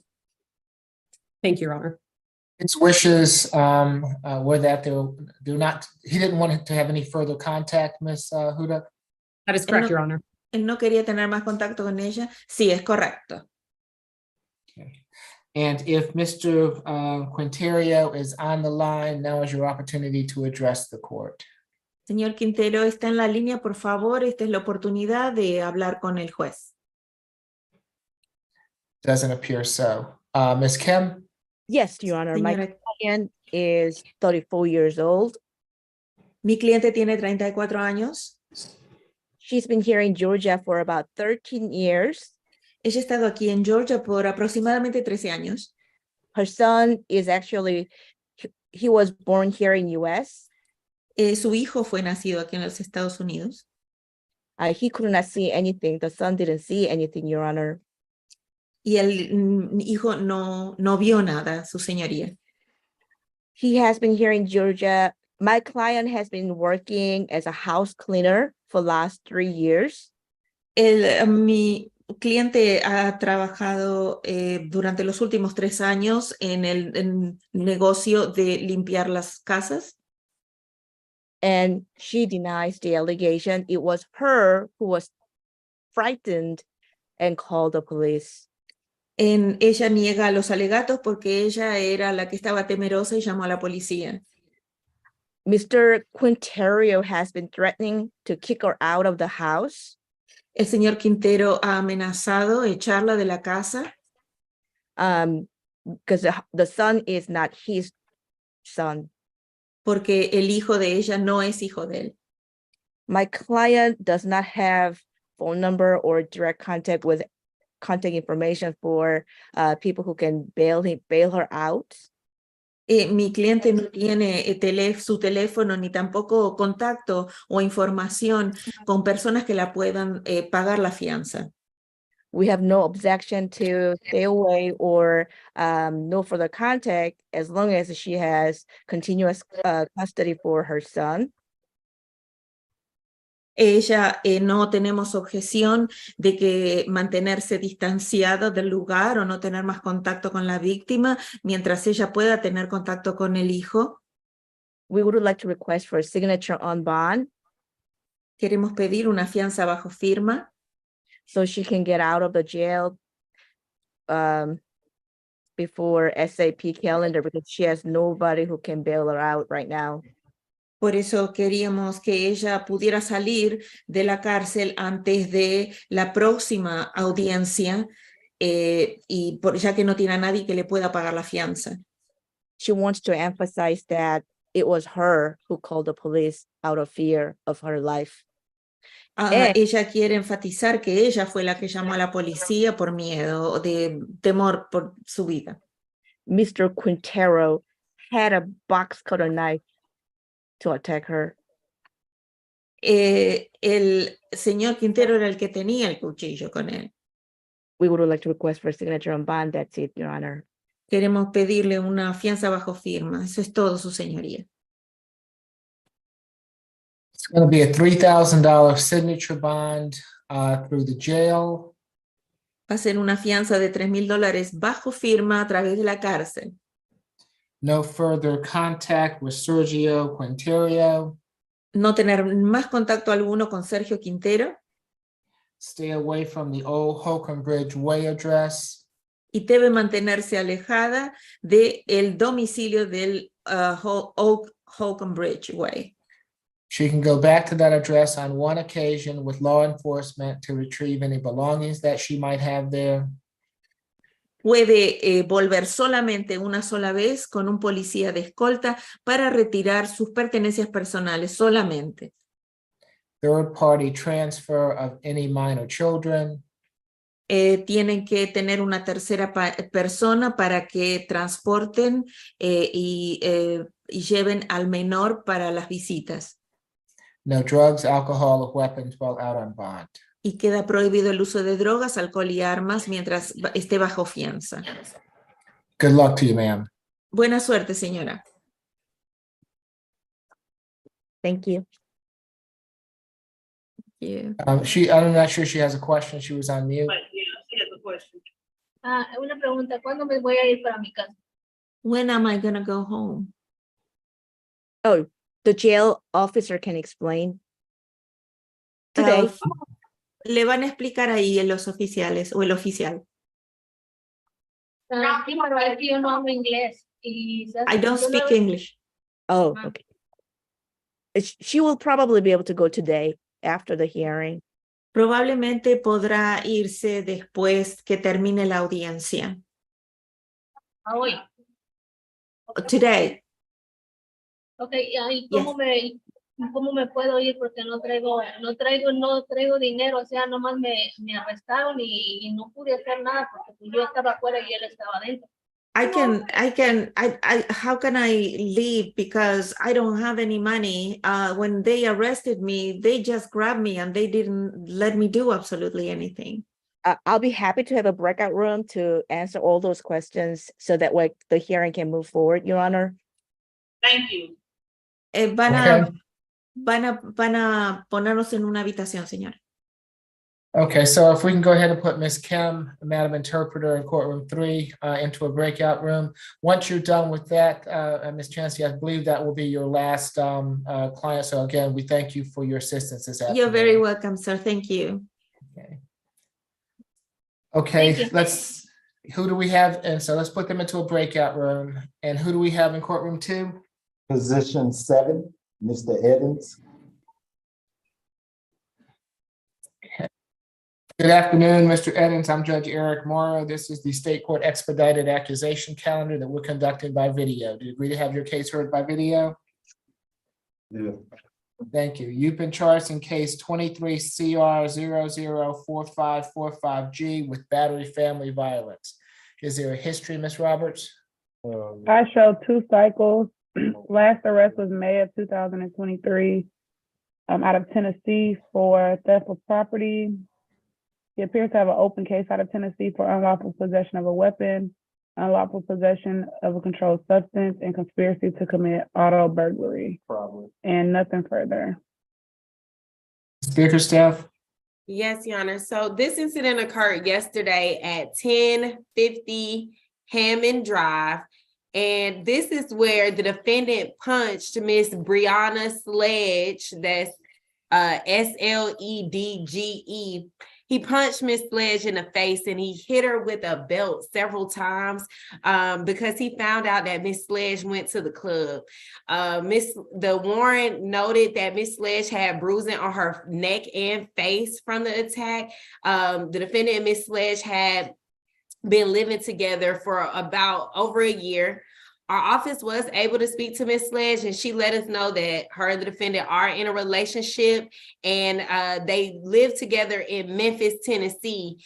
They're from Memphis, and they came to Atlanta to visit, and currently they're in an extended stay hotel. She let us know that she's currently relocated to a different hotel, Your Honor. She let us know that the defendant was upset that she had went to the club, and so he punched her in the face and he hit her with a belt.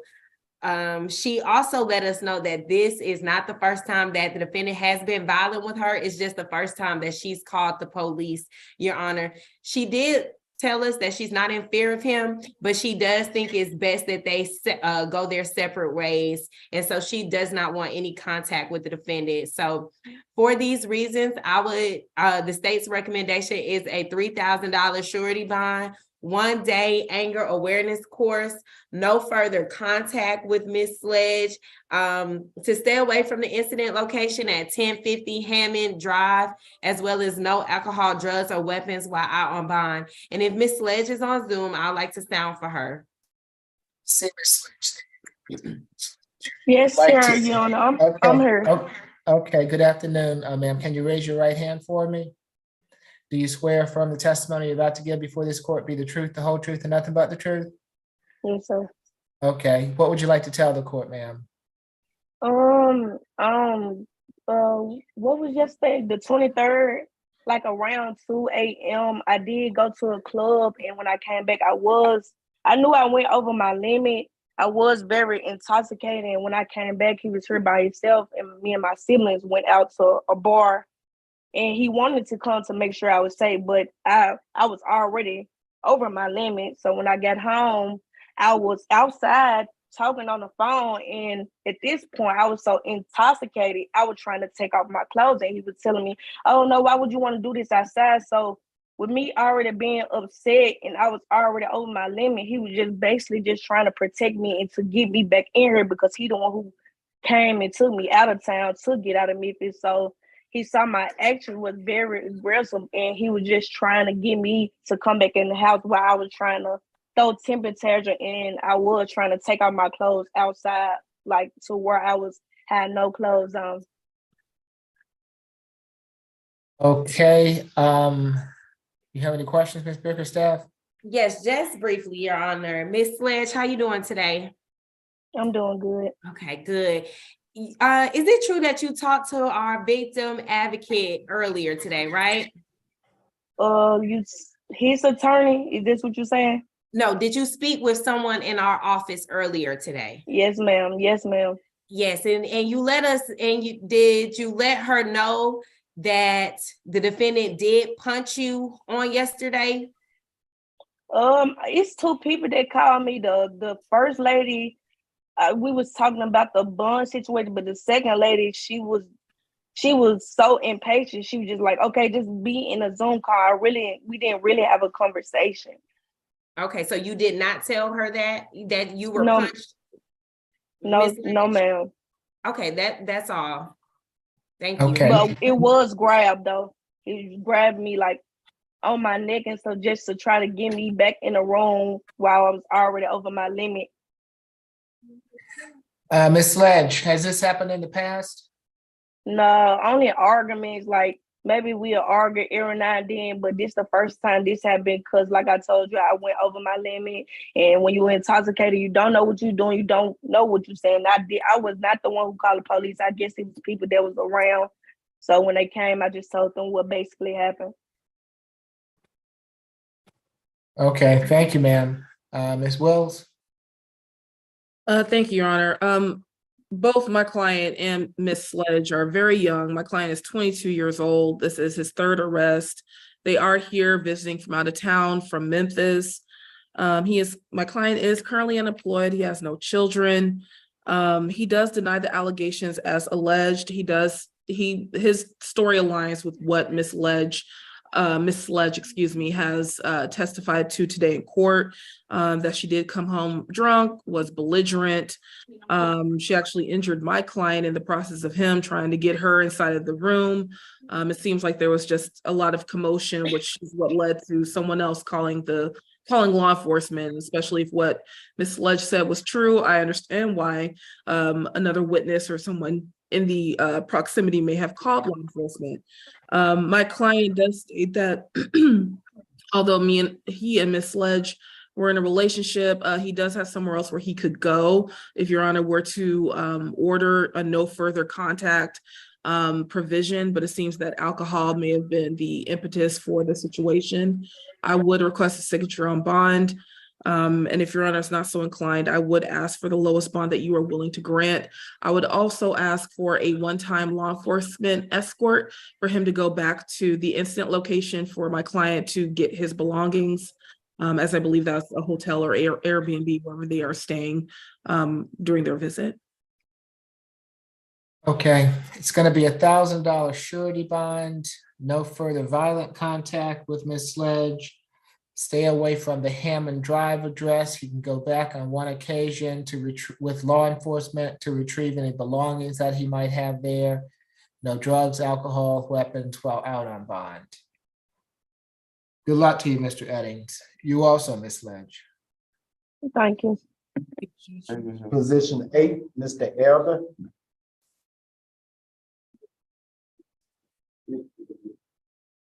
Good afternoon, Mr. Elder. I'm Judge Eric Morrow. This is the State Court Expedited Accusation Calendar that we're conducting by video. Do you agree to have your case heard by video? Yes, sir. Thank you. You've been charged in case 23 CR 004564E with battery family violence. Is there a history, Ms. Roberts?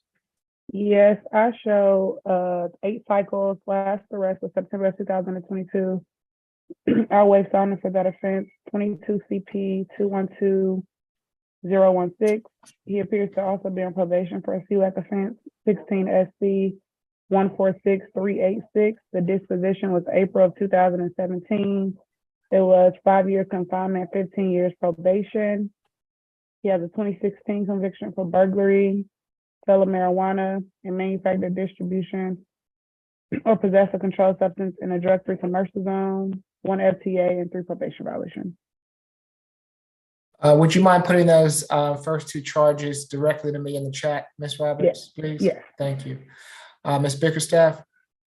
Yes, Your Honor. So this incident occurred yesterday at 6370 Ashdale Drive.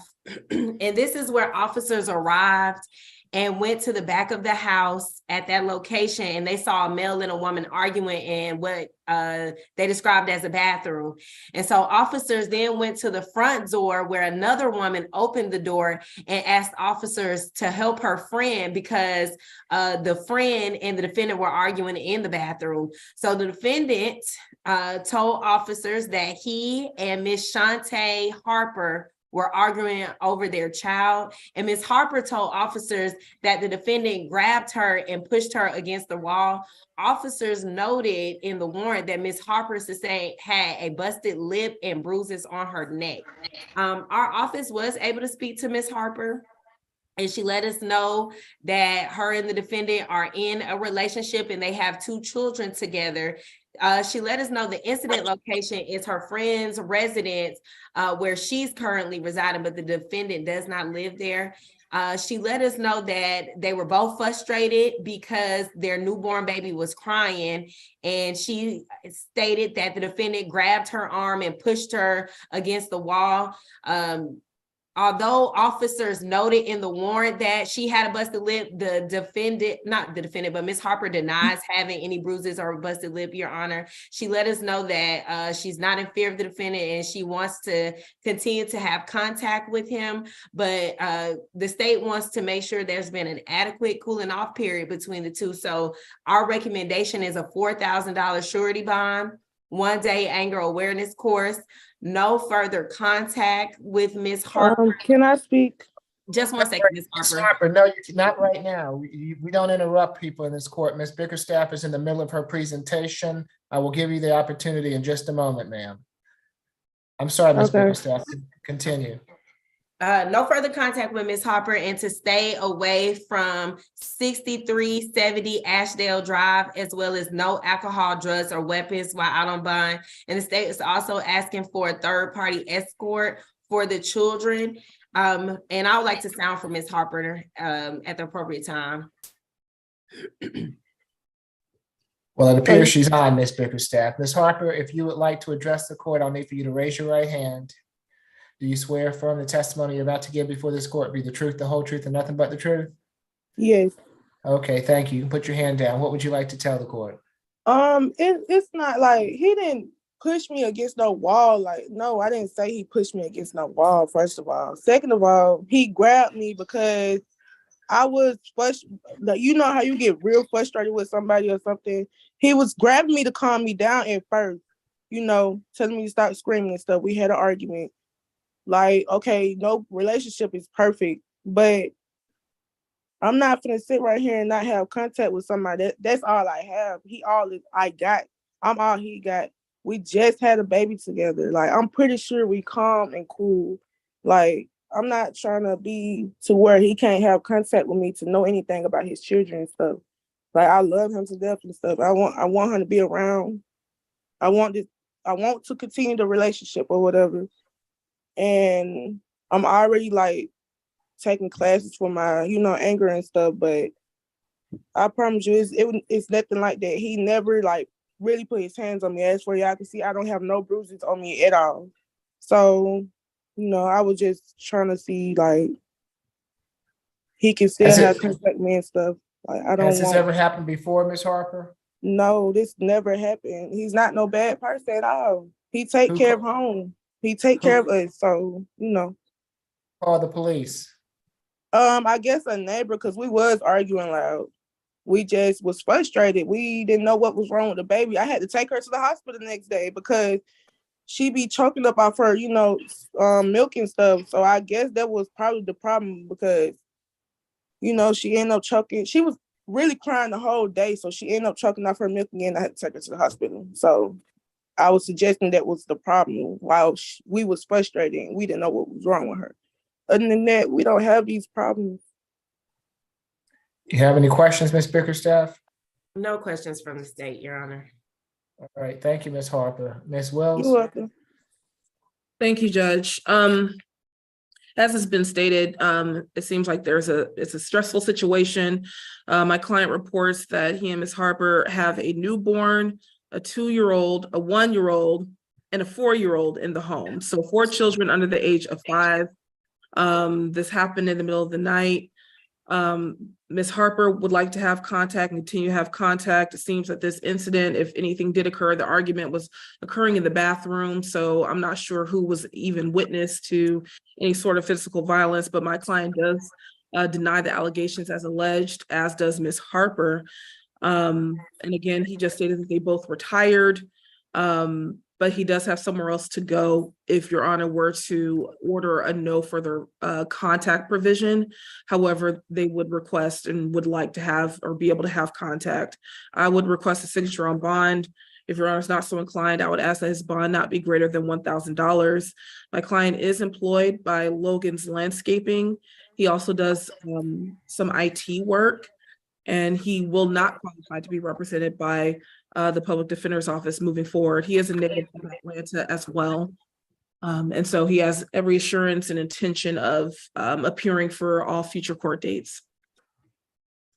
Okay, it's going to be a $2,000 surety bond, no further violent contact with Ms. Harper, no drugs, alcohol, weapons while out on bond. Good luck to you all. You're welcome. Who do we have next? Thank you. Position 10, Mr. Glover.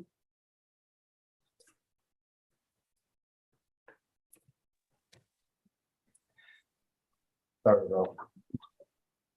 Good afternoon, Mr. Glover. I'm Judge Eric Morrow. This is the State Court Expedited Accusation calendar that we're conducting by video. Do you agree to have your case heard by video? Is that a yes? Thank you. Mr. Glover, you've been charged in case 23 CR 0045554A with simple battery family violence. Is there a history, Ms. Roberts? I show 11 cycles, last arrest from October of 2021 for sale of marijuana and possession of a firearm during the commission of a felony. The open case 21 CP 202-924 for aggravated assault and battery on a pregnant female.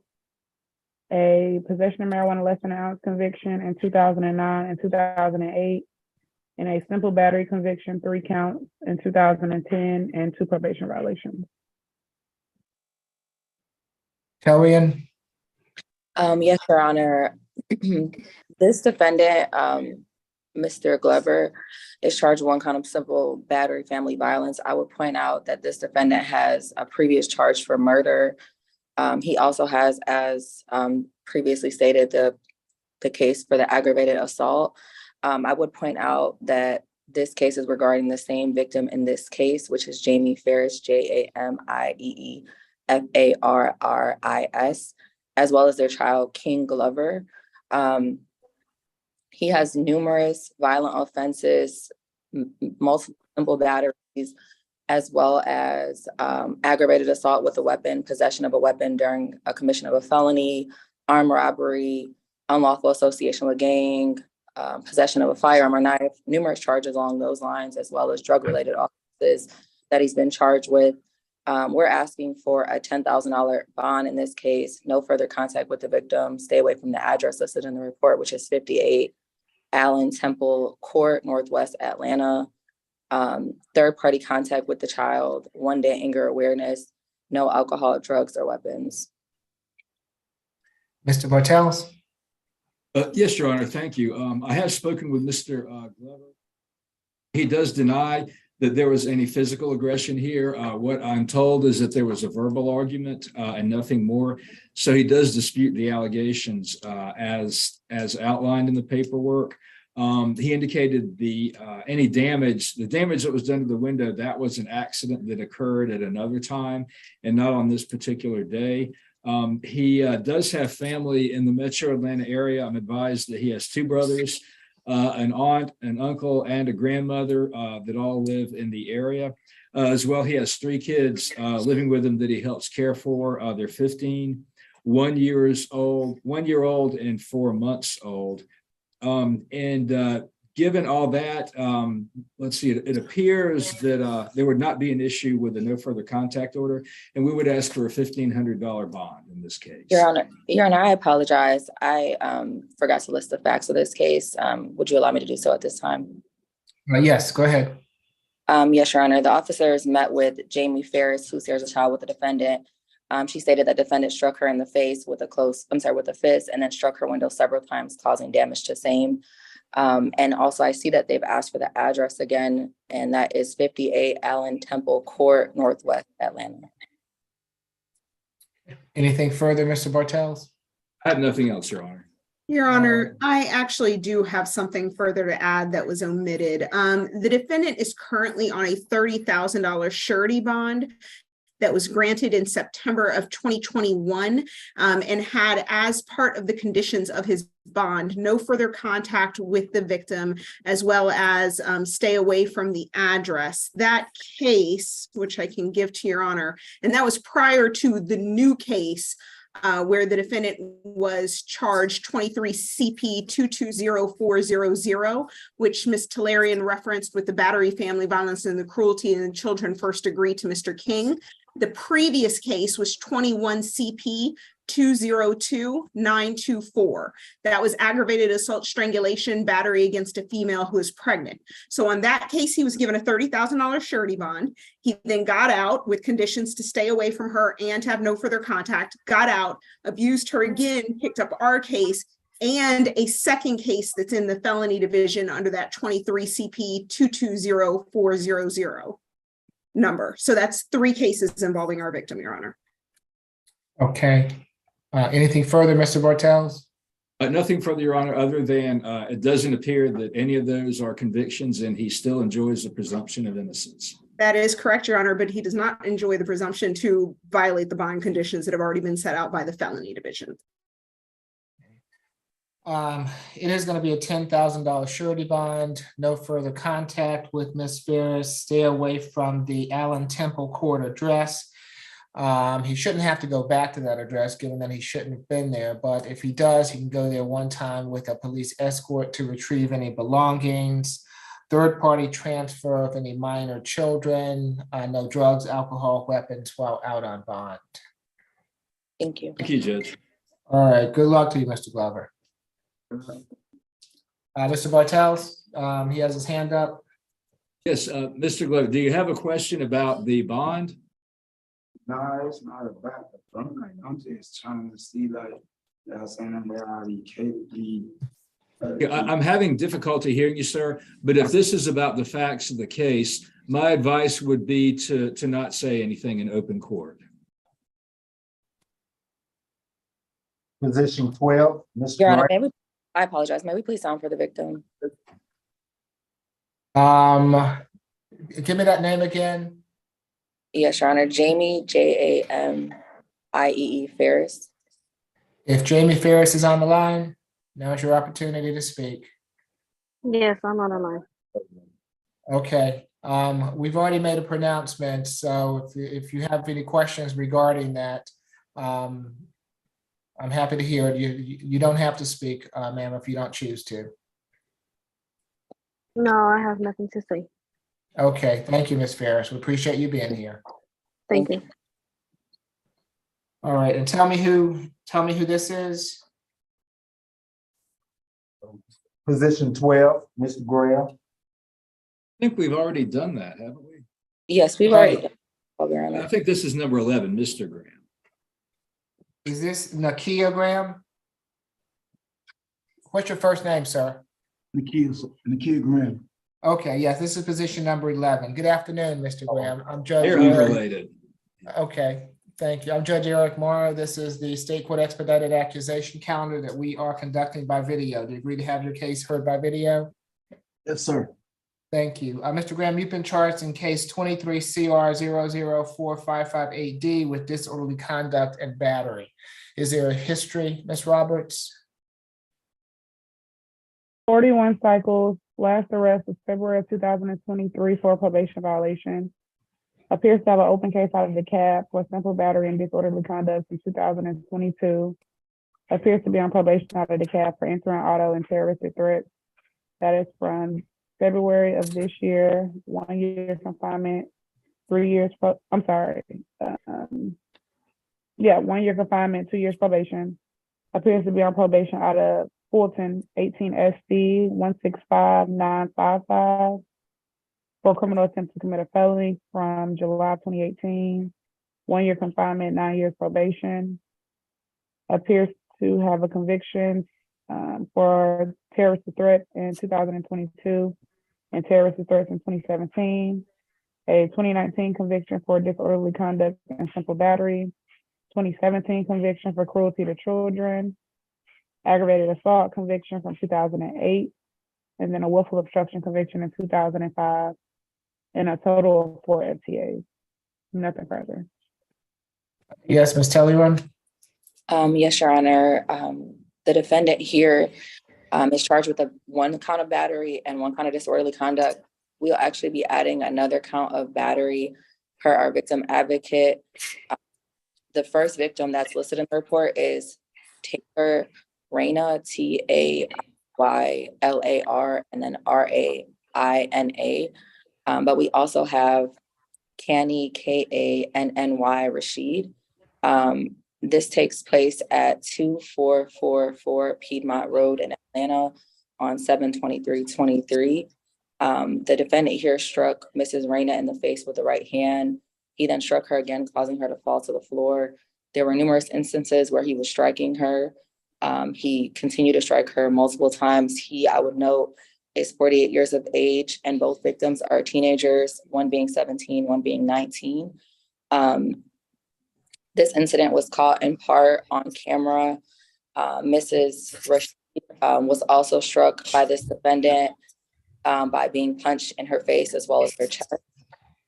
And also, I would say that this defendant, when he was arrested by law enforcement, advised them that he would put a bullet in their heads and kill them, got out of confinement, as well as making threats towards killing himself.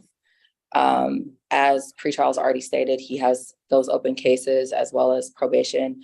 We're asking for a $7,500 surety bond, $5,500 of which for the battery and $2,000 on the disorderly.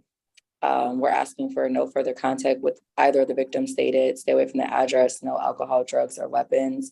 He's had numerous charges dating back to 1994, arrests stemming from armed robbery, burglary, various violations of probation, battery, indecent exposure, disorderly, theft, assault, trespass. He's had convictions including peeping Tom, public indecency, resisting arrest, trespass, aggravated assault, terroristic threats, cruelty to animals, and eluding lascivious out of Florida. As pretrials already mentioned, he has 40 separate cycles. And for all those reasons, we're asking for the bond as recommended. And we also ask that the victims, that we signed for both the victims at this time. What's the name of the first alleged victim? Yes, sure. I've got Ms. Rashid. Taylor Rayna, Taylar. So if Ms. Rayner or Ms. Rashid, I see Ms. Rashid on the line. If either of you wish to address the court, now is your opportunity to do so. Yes, I'm here. Okay, can you activate your camera, ma'am? Yes. Hello. Good afternoon. So raise your right hand for me, please. Okay, do you swear affirm the testimony you're about to give before this court be the truth, the whole truth, and nothing but the truth? I swear. Did you hear? Okay, you can put your hand down. What would you like to tell the court? I would like to say that this man also came behind our counter at our job, and that's when I tried to push him away softly, and that's when he first hit me in the face as well as the chest, and I am bruised in both areas. I'm also going to go to a doctor to get a report for that as well, just in case if it's anything serious as well. And I also did try to push him off of Taylor because he was not stopping anytime soon, despite us yelling at him to stop and everything, although she is younger and everything. So I would say, if he didn't stop, it would have gotten more dangerous, and I think she would have been more injured as well. Okay, thank you, Ms. Rashid. I appreciate you being here. Mr. Bartels? Yes, thank you, Your Honor. I have spoken with Mr. Graham. He does deny the allegations set out in the warrant. In terms of what the state was referring to about threatening the officers, I didn't see anything in the warrant about that. So that is new to us. Mr. Graham does have ties to the community. He advises me he's been in Georgia for approximately 6 years, and he has family in the metro Atlanta area, including his mother, a daughter, his grandson, and several cousins. He is wanting to ask the court for a signature bond. He advises me that he is not able to post a bond, so that's his reason for requesting a sign-on bond. If the court isn't inclined to do that, we would ask for, see, it's 2 charges. We would ask for a $1,500 charge on the battery, or $1,500 bond on the battery, and $1,000 on the disorderly conduct. Your Honor, I just want to mention one thing briefly. Okay. Back to the incident, the majority of it was actually caught on camera. So I just want to reiterate. Allegedly, we don't have a copy of the video in evidence. Yes, sir. And then I just want to make sure I have the spelling of Mrs. Rashid's name correctly, because I know in the report it's Kennedy, but that's incorrect. It's actually Kanny and then Rashid. Okay, thank you. For the disorderly, it's going to be $1,000 good. For the battery, it's going to be a $4,000 good, making for a total of a $5,000 surety bond. No further contact with Ms. Rainier or Ms. Rashid. Stay away from the Piedmont Road address. No drugs, alcohol, weapons while out on bond. Would I be The able judge. to ask a question, Your Honor? Okay, I'm sorry, who's speaking? This is Taylor Okay, what's your last name? Muhammad. All right, so was I given that last name, Miss? What, I thought it was Rainier. That's my middle name. Oh, okay, so your last name is Muhammad. Yes. All right, can you activate your camera, Ms. Muhammad? Yes. All right, raise your right hand for me. Do you swear or affirm the testimony you're about to give before this court be the truth, the whole truth, and nothing but the truth? Yes. Okay, you can put your hand down. Thank you, ma'am. What would you like to tell the court? My first question is, I wasn't aware of the threats that were said. So is there anything that's going to be done about that? Because I do have some concerns about that. I don't, those are allegations, Ms. Muhammad. I'm not sure at this point in time, what can or cannot be done about that. The state at this point in time has not made any charges with regards to that.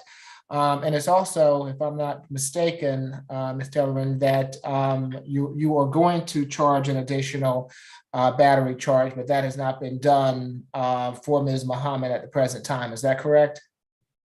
It's been charged for her, Your Honor. It hasn't been charged for me. For Ms. Rashid? Yes, Your Honor. Okay.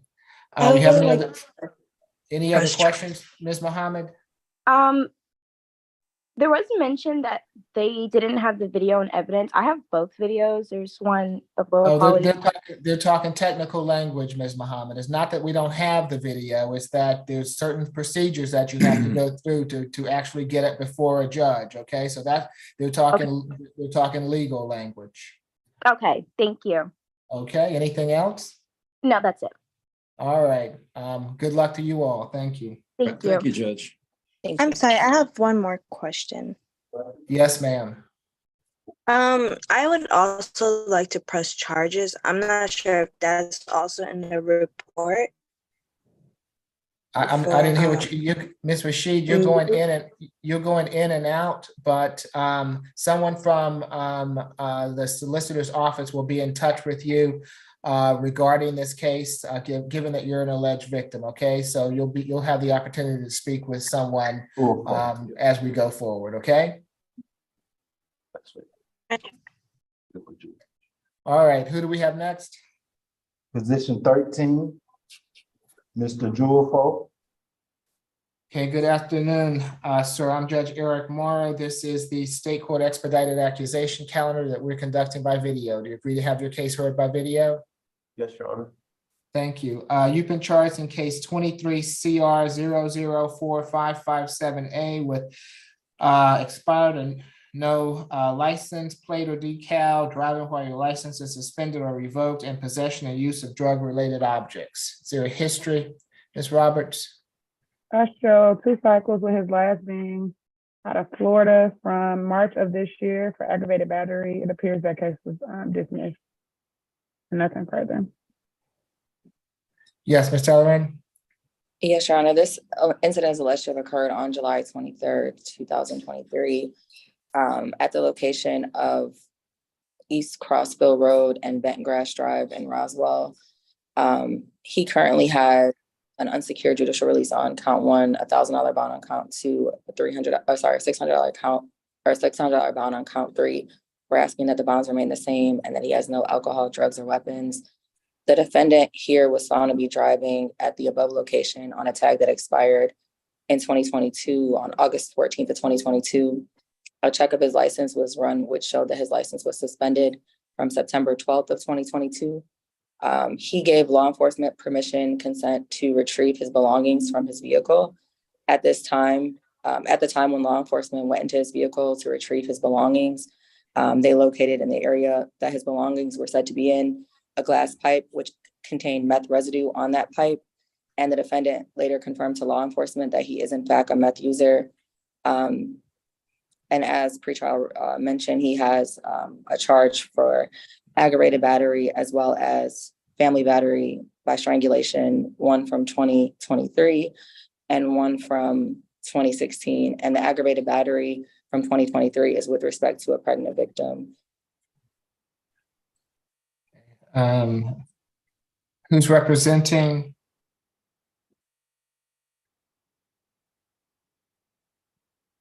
I believe that's Ms. Kim's case, Your Honor. I apologize, Your Honor. What's the Okay. This is position number 13. 13, Your Honor. The Okay. last client. I apologize.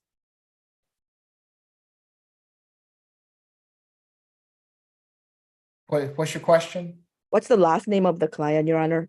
Guiulfo.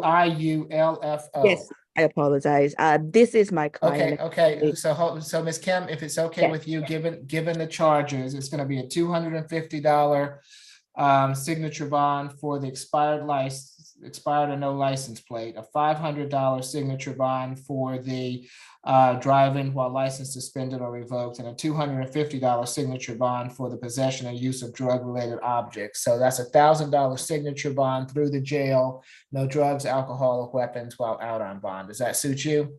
Yes, perfect. All right. Good luck to you, sir. Thank you. Position 14, Mr. Hamilton.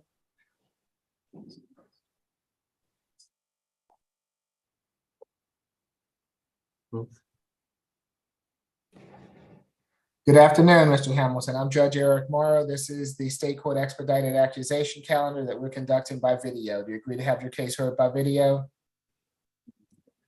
Is that a yes? Yeah. Thank you. You've been charged in case 23 CR 0045559H with willful obstruction of a law enforcement officer and loitering and prowling. Is there a history? I'm showing his first arrest. He's recommended with a parental co-signer. He's 17. Okay, Ms. Talleyrand? Yes, sure. That was alleged to have occurred on July 22nd of this year. He was initially stopped by Officer Duplessis, who advised him to stop, and instead the defendant, as well as his co-defendant, began to run away from law enforcement officers. The two parties were found in possession of a ski mask, glove, a flathead screwdriver, and it's of note that this was at around 12:20 in the morning, and they were in the vicinity of a vehicle that had been recently broken into. The state is asking for a $2,000 signature bond through pretrial services with a cosigner, as a defendant is a minor, a curfew of 9 p.m. to 6 a.m., stay away from his co-defendant, Amorizon, Amorizon Williams, no alcohol, drugs, or weapons, and stay away from the address that this incident is alleged to have occurred at, which is 1783 Johnson Road, Northwest Atlanta.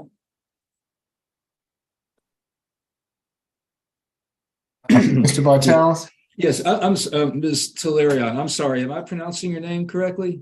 Yes, that's correct. Thank you. Okay, yeah, thanks. Well, the allegations about the ski mask and the other stuff, that's not in the warrant. Is there another report or another warrant? It's in the police report. I'm not sure if you have a copy of that. Okay, yeah, we don't. I just have a copy of the warrant, which is just pretty skeletal information. But yeah, we would be in agreement with the signature bond, Your Honor. I've talked with Mr. Hamilton. He is 17. As pretrial has indicated, it is his first arrest, so he has no history. He lives with his mother, Ms. Hamilton, Sheena Hamilton.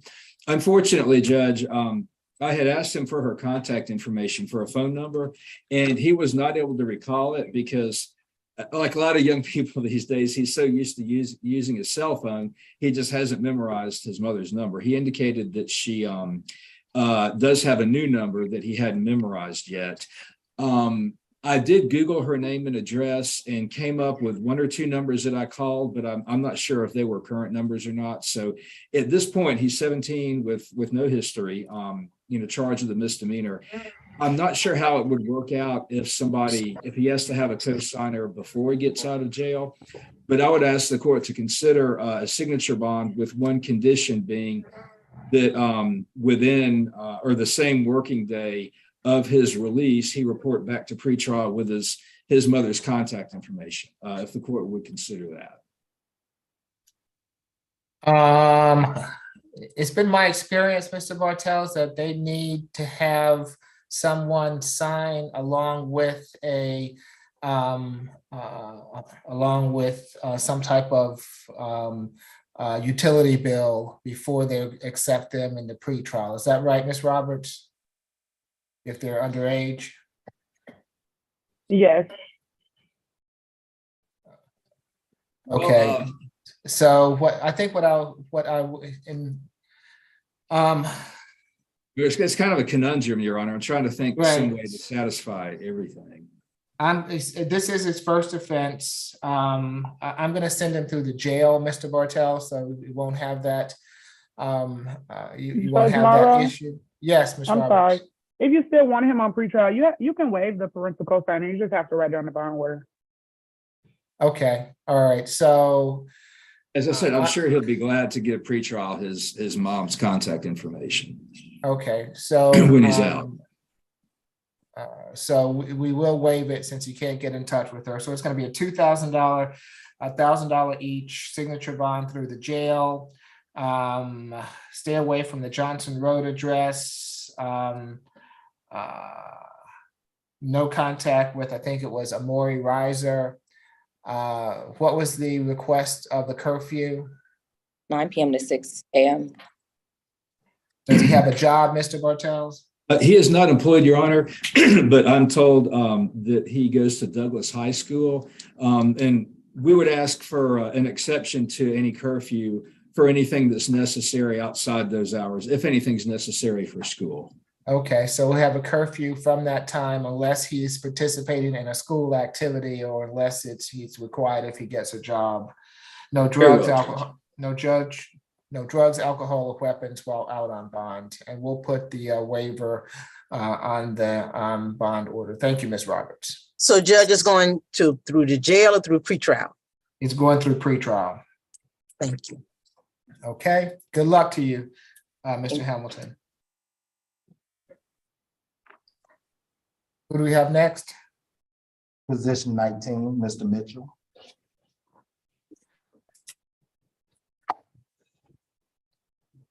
Good afternoon, Mr. Mitchell. I'm Judge Eric Morrow. This is the state court expedited accusation calendar that we're conducting by video. Do you agree to have your case heard by video?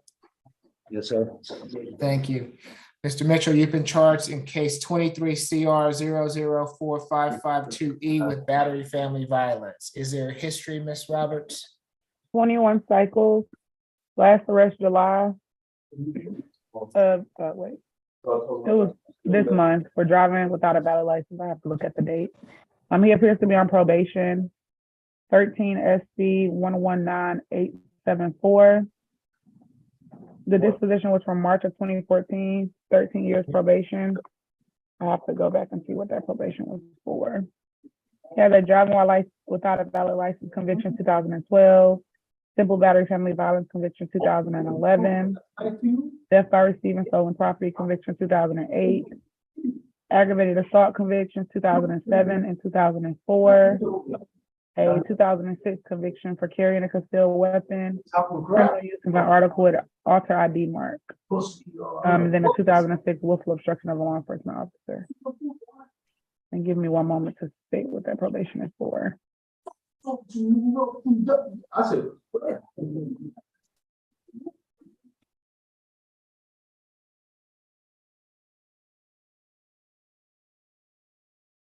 Ms. Roberts, Ms. Hudak. Sure, Your Honor, just to clarify that, that 13-year probation sentence from the Superior Court case, it is for aggravated assault, false imprisonment, and cruelty to children. I would note for the record that Amelia James, the victim in our current case, is also the victim in that Superior Court case that he's still serving probation for. Your Honor, this offense date did actually occur October 21st of 2022. On that day, officers were called to the address at 2145 Nelms, Nelms Drive, Atlanta. Officers there spoke to the victim, Ms. James, who stated that the accused is the father of her children. She was struck several times and stated that he choked her. Officers observed bruising on the victim's nose. Your Honor, our office did make contact with Ms. James. We believe that she will be on the Zoom call. So I think she's here. I'm sorry to interrupt, but there's somebody named Amelia who's on the screen. Okay. Your Honor, we are aware that she disputes the facts in the warrant, but we would also note again that the officers did observe bruising on the victim's nose, and they were going off her statement of what occurred to her. Again, that Superior Court case of aggravated assault, false imprisonment, and cruelty to children, she is the very same victim, Your Honor.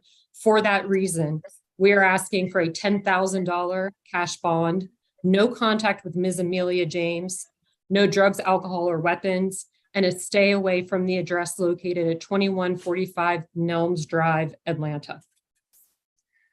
So that aggravated assault, what was the incident date? Do you have that for me?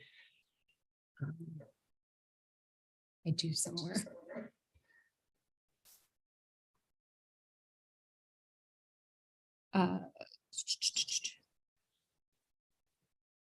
June 8th, 2013.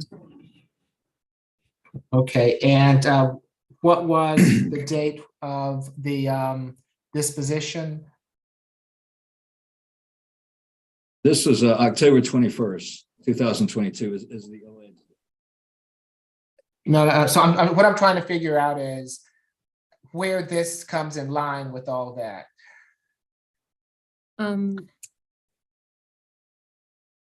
Your Honor, I'm not quite sure of the conviction date for the 2013 case. Is that the court's question? Yes. Okay. So I want to know, was he convicted of that before this October 21st, 2022 date? Or did it happen later? Does that make any sense?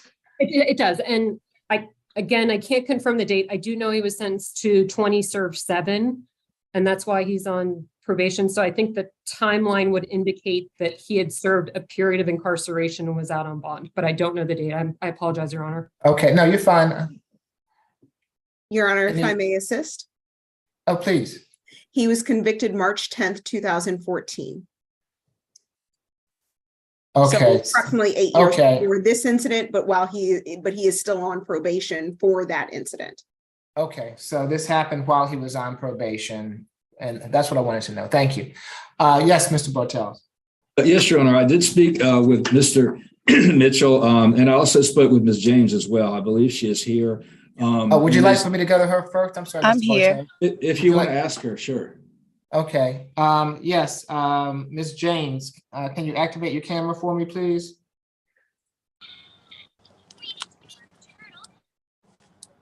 Yeah. Okay, if you raise your right hand, do you swear affirm the testimony you're about to give before this court be the truth, the whole truth, and nothing but the truth? I do. Okay, yes, ma'am. What would you like to tell the court? I was just gonna tell the court that me and Dwight have 3 kids together. We have an 11-year-old daughter, we have a 5-year-old son, and we also have a 17-month-old daughter together. Due to the accusations or whatever, I myself never called the police. I'm not recalling the incident between me and him. I'm trying to piece together all the charges. Me and him are still currently in a relationship, and I'm not understanding. Okay, well, these allegations occurred on October 21st of 2022. So it's been, a good little ways back. Yes, sir, in which I'm not recalling. And you and Mr. Mitchell have been together since 2022? Yes, sir. Yes, sir. And has anything happened? Anything of violence happened since that time? No, sir, not between me and he.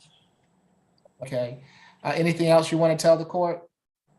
No, sir. He just a good father. Like I say, like we don't have any issue. We did have our prior issue, and that was resolved. Okay. All right. Thank you, ma'am. Thank you. Mr. Bartels?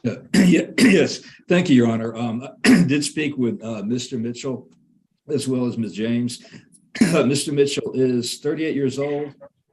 He was born and raised in Atlanta, so he's lived here all of his life. I'm advised that he's got extended family in the metro Atlanta area, including his mother, siblings, and cousins. As indicated, he has 3 children.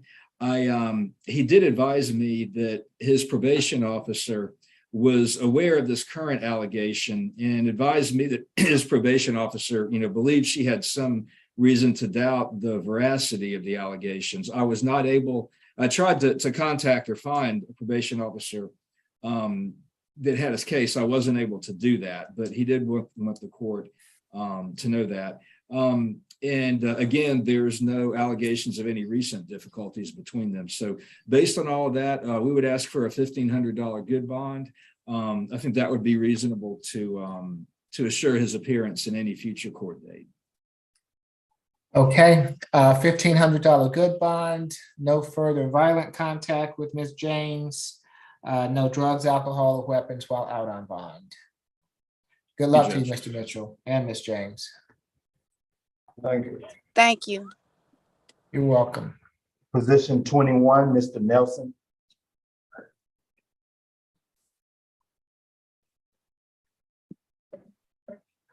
Good afternoon, Mr. Nelson. I'm Judge Eric Mora. This is the State Court Expedited Accusation Calendar that we're conducting by video. Do you agree to have your case heard by video?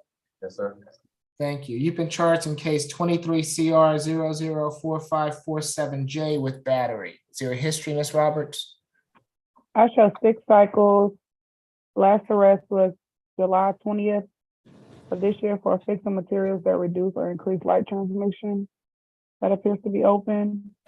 He appears to be on probation out of Walton County from August of 2021 for theft by receiving stolen property, buy, sell motor vehicle or part which serial numbers have been altered to conceal identity, and acquiring a license plate for purpose of concealing identity of motor vehicle. That was 5 years probation. Has a 2013 burglary conviction, and then 2 possession of marijuana less than an ounce convictions, 2017 and 2011. Nothing further. Yes, Ms. Huda. Thank you, Your Honor. Your Honor, this incident did occur on December 12th of 2022. Officers responded to a call made by Ms. Bianca Newby, N-E-W-B-Y. They responded to 1154 Octavia Street, which is in the city of Atlanta. She stated that her boyfriend came to her house, asked to borrow her car. She refused. He grabbed her hair, yanked her off the bed, and punched her several times. Officers observed bruises, visible bruises and scratches to her face and arms. I apologize, Your Honor. Your Honor, due to his recent arrests and his long history of arrests going back to 2011, we are asking for a $3,000 surety bond. no future contact with the victim, no alcohol, drugs, and weapons. Your Honor, we did make contact with the victim, Ms. Newby, earlier today. We were told that they do not reside together. They do not have any children together. She has since moved from the Octavia Street address, and so we do not need a stay away order from that address. She does not care to share with us her current address. And for those reasons, we would be asking for that bond. Okay, Mr. Bortels. Yes, thank you, Your Honor. I did speak with Mr. Nelson. I also spoke with Ms. Newby, the complaining witness. Mr. Nelson, he is 34 years old. He's got extended family in the area, including his sister and his mother. They both live in the metro Atlanta area. He was working full-time until just recently as a forklift operator. He was laid off, but he is looking for another job. He does deny that there was any physical contact here that indicates that it was a verbal altercation. I did speak with Ms. Newby again. She indicated that she was not in fear of her safety from Mr. Nelson. She indicated that they had not had any difficulties since then. And as the state noted, they are not living together. So I don't see an issue with the no further contact order.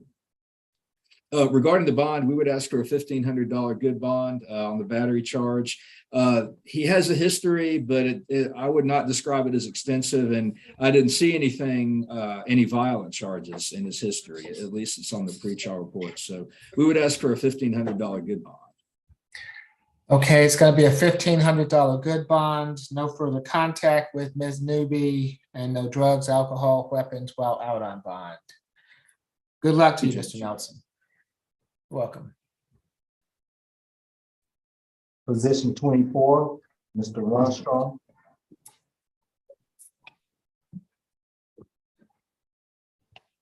Good afternoon, Mr. Runstrom. I'm Judge Eric Morrow. This is the State Court Expedited Accusation Calendar that we're conducting by video. Do you agree to have your case heard by video? Yes, Your Honor. Thank you. You've been charged in case 23 CR 004553F for simple battery family violence. Is there a history, Ms. Roberts? I'm showing this to be the first arrest. Okay. Ms. Falk? Yes, Your Honor. This happened July 22nd, 2023 at 564 Foundry Street in Atlanta. Jennifer Johnson told police that the defendant stopped her from leaving the residence by pushing her numerous times away from the door. The defendant then slapped her right leg and threw a backpack at her, which struck her in the head as she was carrying a child. The defendant and Ms. Johnson have been staying together at that residence. We did make contact with Ms. Johnson. She stated that they had been together for almost a year, reside at that address, and her 4-month-old daughter also lives with them. And that was the child she was holding at the time when he threw the book bag. She stated that they do have a domestic violence history, but this is the first time she's called police, and that he has been verbally and physically abusive with her throughout the relationship. And Ms. Johnson also stated she's afraid of him, especially when he gets drunk.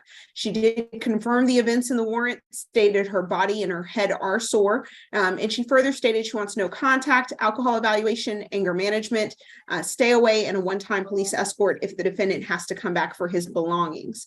The state is recommending a $4,000 surety bond, stay away from 564 Foundry Street in Atlanta, no further contact with Jennifer Johnson, no alcohol, drugs, or weapons. We are further asking for one-day anger awareness. We are concerned that there was a child involved, although we could not go forward on the cruelty to child in third-degree charges because there is no physical injury to Ms. Johnson, which is required for that charge. We do have some concerns that a child was involved and that Ms. Johnson was put at risk as well as her child. We do have Ms. Johnson on the line and would like to sound for her. She would like to speak. And that's under Jennifer Rose? I believe so, Your Honor. Yes, ma'am. Is your last name Rose or Johnson? It's Johnson. Okay, yes, good afternoon, Ms. Johnson. If you'll raise your right hand for me. Do you swear affirm the testimony you're about to give before this court be the truth, the whole truth, and nothing but the truth? Yes, Your Honor. Okay, you can put your hand down. Thank you, ma'am. What would you like to tell the court, Ms. Johnson? I had taken my daughter, my 4-month-old daughter, to the ER, and the the only picture that the police took was the bruise or bruises on my back left leg. And there's more. There is a bruise on the 4-month-old, and that was on the arm because I was holding her in my right hand, in my right arm, when he was hitting the back and pulling my hair. And she has a bruise on the arm that was over my shoulder. Okay. And you all live together at the present time? Yes, sir. And it's my understanding that you don't want to have any further contact at the present time? No. Okay. And the 4-month-old, is that Mr. Runstrom's child also or not? No, sir. Okay. Anything further, ma'am? I can provide the photos of the bruises on me and her. Okay, Ms. Falk's office will reach out to you, and a victim advocate will probably be in touch with you, right, Ms. Falk? Yes, Your Honor, that is correct. Ms. Johnson, a victim advocate, I just reached out to our victim advocate and asked her to reach out to you. So you should be receiving either a message in the chat or a call or email. Your Honor, I will state that based on this information that Ms. Johnson has given, we will be upgrading the charge both to Ms. Johnson as well as to her child. Okay, yes, Ms. Kim. Thank you, Ms. Johnson. Ms. Kim? Thank you. Ms. Johnson, can I ask you one question? Are you currently residing with your parents at Delia, Georgia right now? Yes, ma'am. Okay. So, Your Honor, she moved back to her parents' place, and my client, Mr. Runstern, is actually professional financial service representative, Your Honor, at one of the large financial firm. He's responsible for business credit reports, and he has a bachelor's degree from University of Tennessee.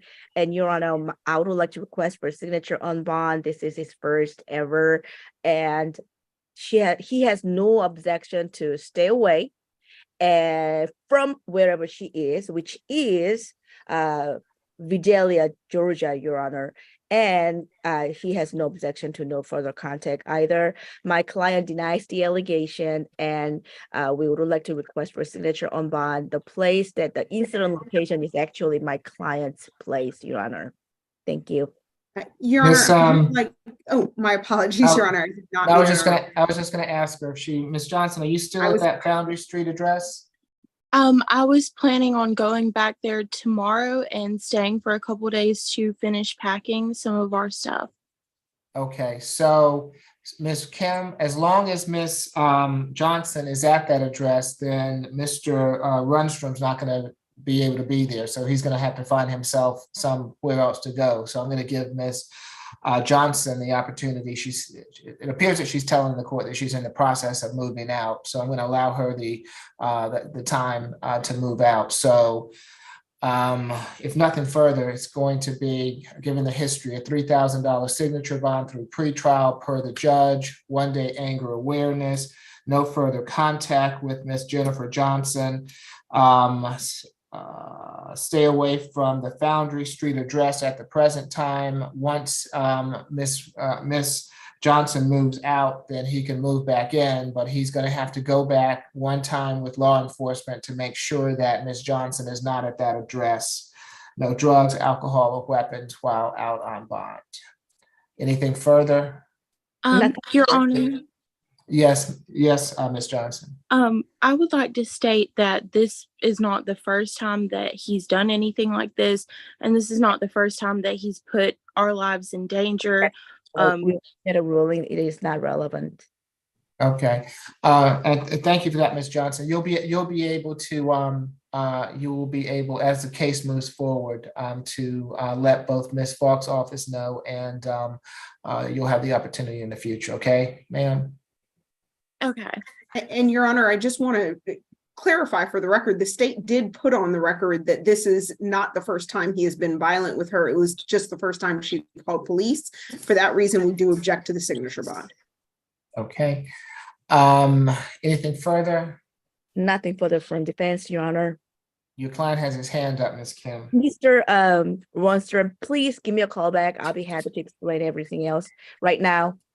Yeah, thank you. Okay. Who do we have next? Position 26, Mr. Vasquez Sanchez. Yes, good afternoon, sir. This is the State Court Expedited Accusation Calendar that we're conducting by video. Do you agree to have your case heard by video? Yes, Your Honor. Thank you. You've been charged in case 23 CR 004562Y with battery family violence. Is there a history, Ms. Roberts? Showing one cycle from March of 2020 for DUI out of Gwinnett County. I do not show this position for that case. Ms. Falk, thank you. Yes, Your Honor. This incident happened July 22nd, 2023 at 130 Rocky Creek Lane in Roswell. Officers spoke to Miss Mary Conley, who stated that her ex-boyfriend and roommate, the defendant, came back to the location and was arguing with her after having just left while officers were previously there an hour before. The defendant entered back into the residence and she tried to leave, but the defendant blocked Miss Conley from leaving. Miss Conley also stated the defendant tossed her onto the bed and placed her in a chokehold. Officers did observe redness to her neck, which was not there when the officers were there an hour prior. And they also stated that she and the defendant were the only ones in the guest house. We are asking for a $4,000 surety bond, no further contact with Mary Conley, stay away from 130 Rocky Creek Lane in Roswell, no alcohol, drugs, or weapons, and one-day anger awareness. We would also like to sound from Ms. Conley. If Ms. Mary Conley is on the line, now is your opportunity to address the court if you choose to do so. Doesn't appear so. Ms. McLeod? Yes, Your Honor. I have spoken to Ms. Conley and she did advise me that she would be on the Zoom, so I'm surprised that she isn't here. My client is 24 years old, Your Honor. As pretrial has stated, he has only been arrested once before, and it was for a nonviolent offense. My client tells me that he lives with his family at this address, his parents, both of them, and his siblings. So this is essentially his family home. I did speak with Miss Conley, and she tells me that she wanted to continue to have contact with my client, Your Honor. I would ask the court to give my client a signature bond so he can get out of jail. I'm really not sure about the living arrangements because, as I said, this is his family's home, Your Honor, but he did tell me that if he had to, he probably could find somewhere else to live on a temporary basis, but it would be difficult. Nothing further, Your Honor. So Ms. Conley is still living at that address at the present time? That is my understanding, Your Honor. That is my Okay. understanding as well, Your Honor. All right, so I'm going to have him go somewhere else for now. Ms. McLeod, if she leaves, and I understand that it's his family home, but if she leaves, then of course he can go back. But as for now, it's going to be a $3,000 signature bond through pretrial per the judge. One-day anger awareness, no further contact with Ms. Conley at the present time, and to stay away from the Rocky Creek Lane address. You can go back to that address on one occasion with law enforcement to retrieve any belongings that he might have there. If Ms. Conley moves out, then of course he can go back and stay there. No drugs, alcohol, or weapons while out on bond. Thank you, Your Honor. You're welcome. Good luck to you, Mr. Vasquez Sanchez. Position 27, Mr. Ward.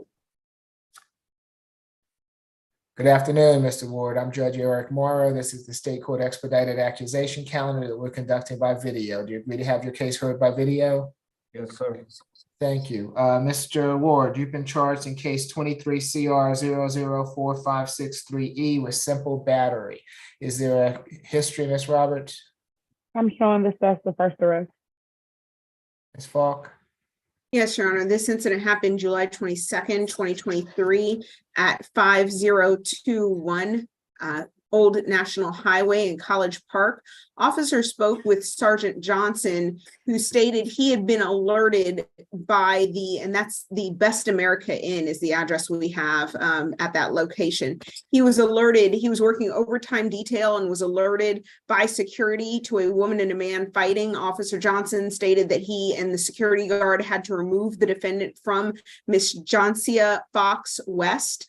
While advising that happened, officers observed the defendant kick Miss Fox West in the face, causing her to fall backwards. The defendant was then immediately arrested. Although this is the first offense, the fact that this happened in the presence of officers does give the state some concern. We are requesting a $3,000 surety bond. Stay away from the Best America Inn at 5021 Old National Highway, College Park. No alcohol, drugs, or weapons. No further contact with Miss Johnsica Fox West. 1 day anger awareness. And I am not sure what the relationship, if any, is between the parties. Based on the warrant, we could not ascertain that. We would at this time like to sound from Miss Fox West. Ms. Fox West is on the line and wishes to address the court. Now is your opportunity. Doesn't appear so, Ms. Falk. Ms. McLeod? Yes, Your Honor, my client is 23 years old, and I would like to clarify that there is no relationship between the parties. My client tells me that this woman has been attacking his mother, and he was just defending his mother because it's been quite some history between the two of them, of her coming after his mom, and this was how this started. But they do not have any other relationship other than that, Your Honor. I just wanted to clarify that point. My client does not have any history, Your Honor. He tells me that he works for the Family Dollar on Old National. He is not in a position to pay any bond, Your Honor, and he really does not have a history. So I would ask the court to consider giving him a signature bond. He is okay with no further contact whatsoever with the alleged victim, whose name he did not even know. It was just that he said she had come after his mom, and that was what he was just defending his mother. Okay, it's going to be a $3,000 signature bond through pretrial per the judge. 1 day anger awareness. No further contact with Ms. Fox West. Stay away from the Best American Inn on Old National Highway. No drugs, alcohol, weapons while out on bond. Good luck to you, Mr. Ward. You're welcome. And that concludes my business before the court today. May I be excused?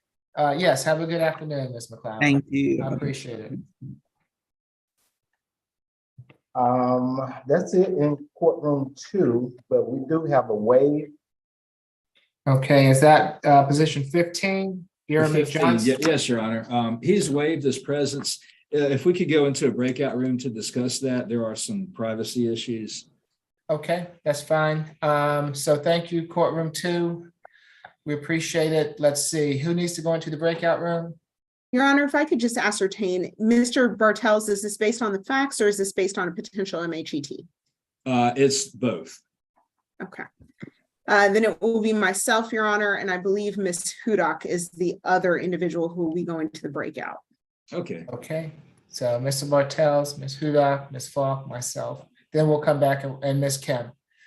Then we'll come back and go over the calendar. Go over the calendar. All right, thank you. Okay.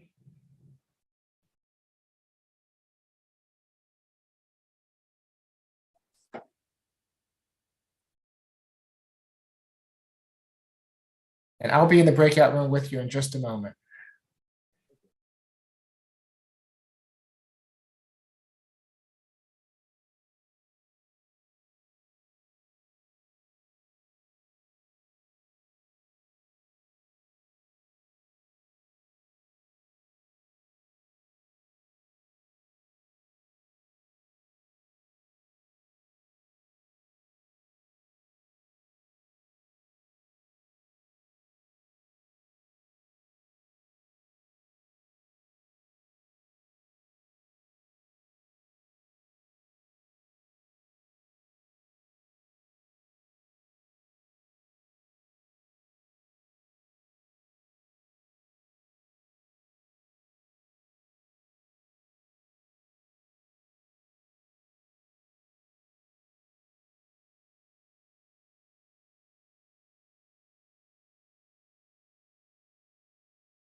All right, so. And we have completed the calendar for today, but I just want to address, I see Patricia's iPhone. Ma'am, were you here with someone, or? I've noted that you have been on with us today.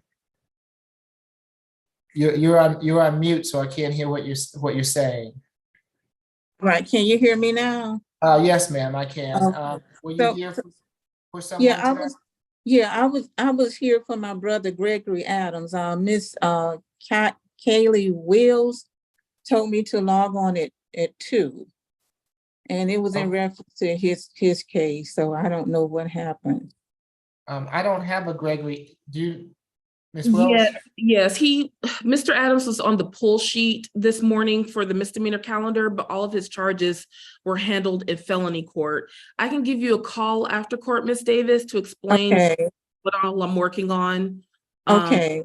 Okay. All right. Okay, thank you so much. I appreciate it. You're welcome. We are working on it. I apologize. All right. Sorry to cut into your court, Your Honor. Oh, no, you didn't. We're happy to have you. I just wanted to make sure that I addressed whatever you needed from us. So you have a good rest of your day, ma'am. You too. Take care. Bye-bye now. Thank you. Okay, Ms. Grace, whenever you're ready.